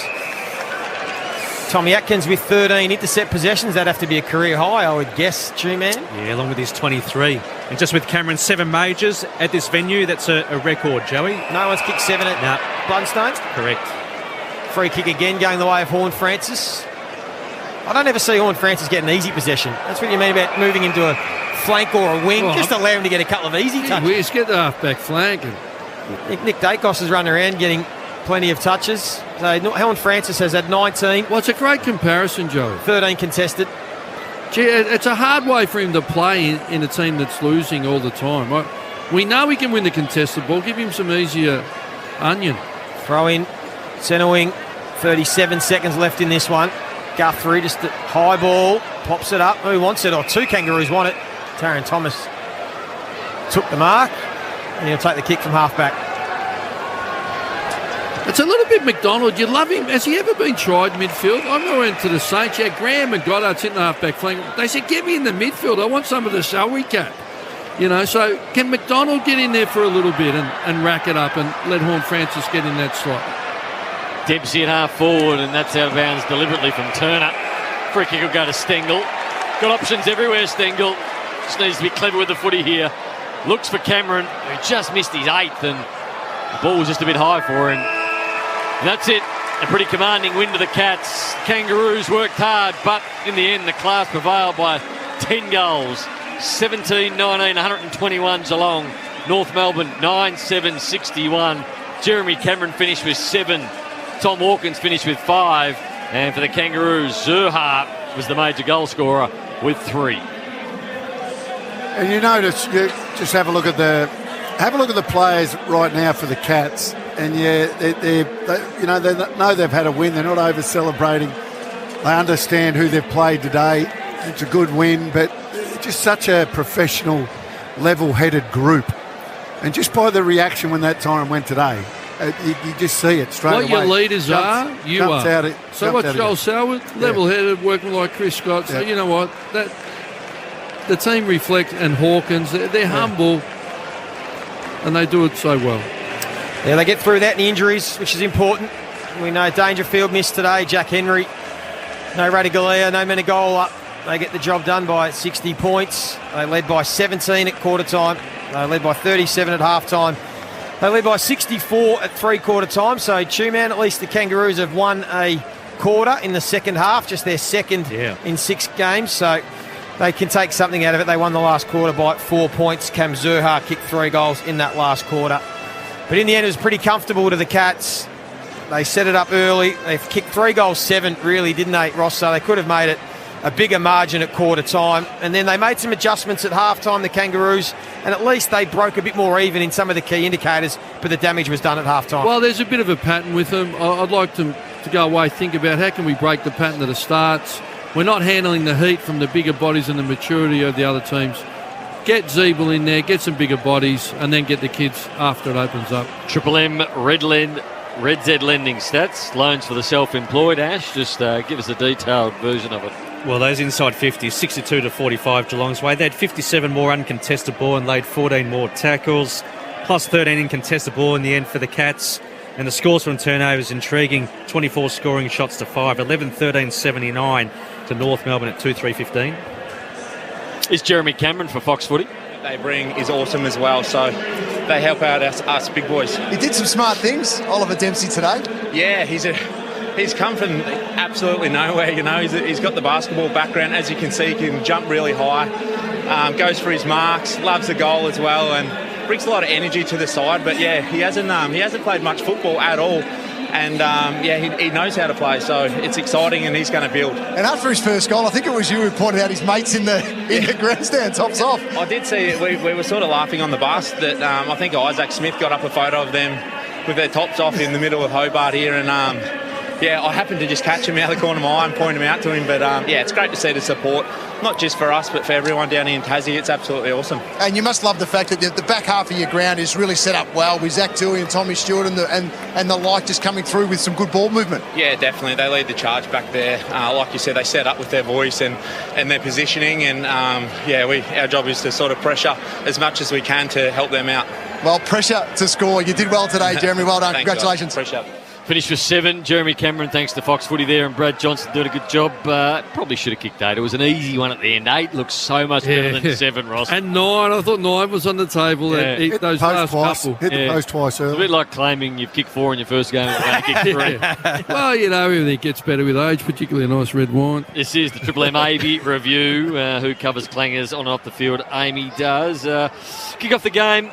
Game day with Macca's Chicken Deluxe range. Order via McDelivery, as we just see images of the Cats all standing around, riding on the footies. They're going to hand them out to the crowd. It was one of those traditions that was started back in 1997 by Terry Wallace, long time ago, and it's been picked up over many years, and I think it's great that the kids get it. Which team was it? Don't try and say you started this. Was it? No, was it? No, He's going to say, I started this. He invented the new started Friday night footy. Let me finish. Where to stand at I was centre going to say, wasn't it St Kilda that were handing out tea towels? Yeah. Was that you, Ross? Come on, Ross. Well, someone was handing out tea towels. The Bulldogs. Rather than the footy. Oh, it was the Bulldogs as well. Yeah. Oh, okay. Well, is it true you blokes at the Kangaroos actually had to give $2 to get a towel off the property? We certainly weren't giving anything away. This is to the player. I think we've got the Best on Ground award here. Listen up. Anzac spirit. For over 100 years, Anzac has come to stand for the qualities which Australian and New Zealand forces have shown in service. These qualities were absolutely on display today. They are known as endurance, courage, ingenuity, good humour and mateship. John Hardy is here. He has the award, but Jim, you do have the name of the player who is winning this today. Yeah, look, before I announce today's player, I'd love Blundstone Arena, put your hands together for both teams who played their hearts out today here. There can only be one winner for this award. It goes to the bloke who kicked 6 goals today. Keep that round of applause going for Jeremy Cameron. He's saying to himself, I kicked 7. He's looked up at the board and he's gone, he's docked me one. RSL Tasmania Anzac award as Jeremy goes up, and he's like, I'm pretty sure I kicked 7. Round of applause for Jeremy Cameron, everybody! He well deserved. From the first minute, he was the most dangerous forward on the ground. Tom Hawkins laid him out, a beautiful one, and he finished with 7, had a shot for 8, but the Cats dominated today. Zach Toohey, 33 disposals, thought he was very good as well. As we just roll down now, not far away from heading to the next game, which is the Brisbane Lions up against the Gold Coast Suns, but the Triple MVP award for homeloans.com.au. When it comes to the fairest home loans, they're the true MVP. And Ross, I believe you actually voted on that award just then. I did, and good to see the other judges were good judges like myself and concurred with Cameron, who he actually kicked 7 goals, 3. But I'll start, honourable mention to Mackay. I thought he fought on, but I love Zach Toohey's game, standing up in the tackles, mopped up everything, did it from the first quarter, 33 disposals, set up numerous attacks. So he got the 1. The 2, Isaac Smith, right from the start, he was contested ball, 550 metres gained, and I thought he really was significant right from the start, because after the game opened up, did it really matter a lot? And I thought Cameron's just such a handful. He blinks, he gets out goal side, he comes up at it. Not only did he kick 7 goals, 3, he had 13 score involvements. He hit Hawkins on the lead a number of times. He was a class act, could have easily been 8 or 9, and I gave him the 3 votes for the MVP. Homeloans.com.au, when it comes to the fairest home loans, they're the true MVP. Choice Hotels around the ground. Need a break, book direct and say with choicehotels.com. What's up next, Ash?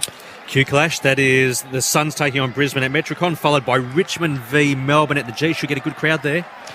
Should be tonight. Going to be a cracking game. The Tigers up against the Demons. Had to just think about that there for a minute, Duck. Just we've got a couple of minutes to go before we throw to the game, Duck. Just you make me laugh. Let's talk about the Cats and whether you think, because I know you think I jump on and off very easily, but whether you think the Cats are still in the premiership window this year. Look, like I said, their best is good enough. So the simple answer to that is yes. It's so probably less probable than probable for But me. they can. They can. They can win. But they can. There's no doubt. So their best is still good enough. And injuries change it quick. I was at Carlton, I forget what year, 2001. They were dominating. They were right in the premiership race and played Geelong round 22. Sauce got knocked out. Koutafidis did his posterior, I think it was, and Bradley did his hamstring like in a 3-minute, 5-minute, and any chance. So that can happen. Melbourne lose May and Petraka in a 5-minute space and everything opens up. You've got to get to a prelim. I think if you can get to a prelim, you give yourself a chance. Anything could happen prelim night. Melbourne might kick 8 goals, 20 or something, or get some injuries. You know, they do that. And depends who you play. The thing you admire about this footy club, and Ross, you mentioned it during the, about Stengel, and, the fact that you get disappointed because Adelaide put all the time into him, and then he goes there and you see what he can produce. But it just shows you what sort of footy club they are because they do it often. Hawthorn did it often. These clubs with strong leadership on the ground, and I'm talking about the Hawkins and the Selwoods and these guys, and the dangers. They set the example. These kids, irrespective of what their background or what they've come from, they come in and they just fall into line. Yeah, and leadership off field that are strong enough to take that risk. Yeah. Yeah, because there's some clubs that it wouldn't work or they wouldn't be brave enough to take it. Even taking the risk the way they're playing. So they're going to have some ups and downs, changing their game style, but they're giving themselves a chance to win in September. They've just got to keep peeling off the wins. For McDonald's and Remont Water, it's been a big win to the Cats today. 60 points over the Kangaroos. Triple M rocks footy. That quarter for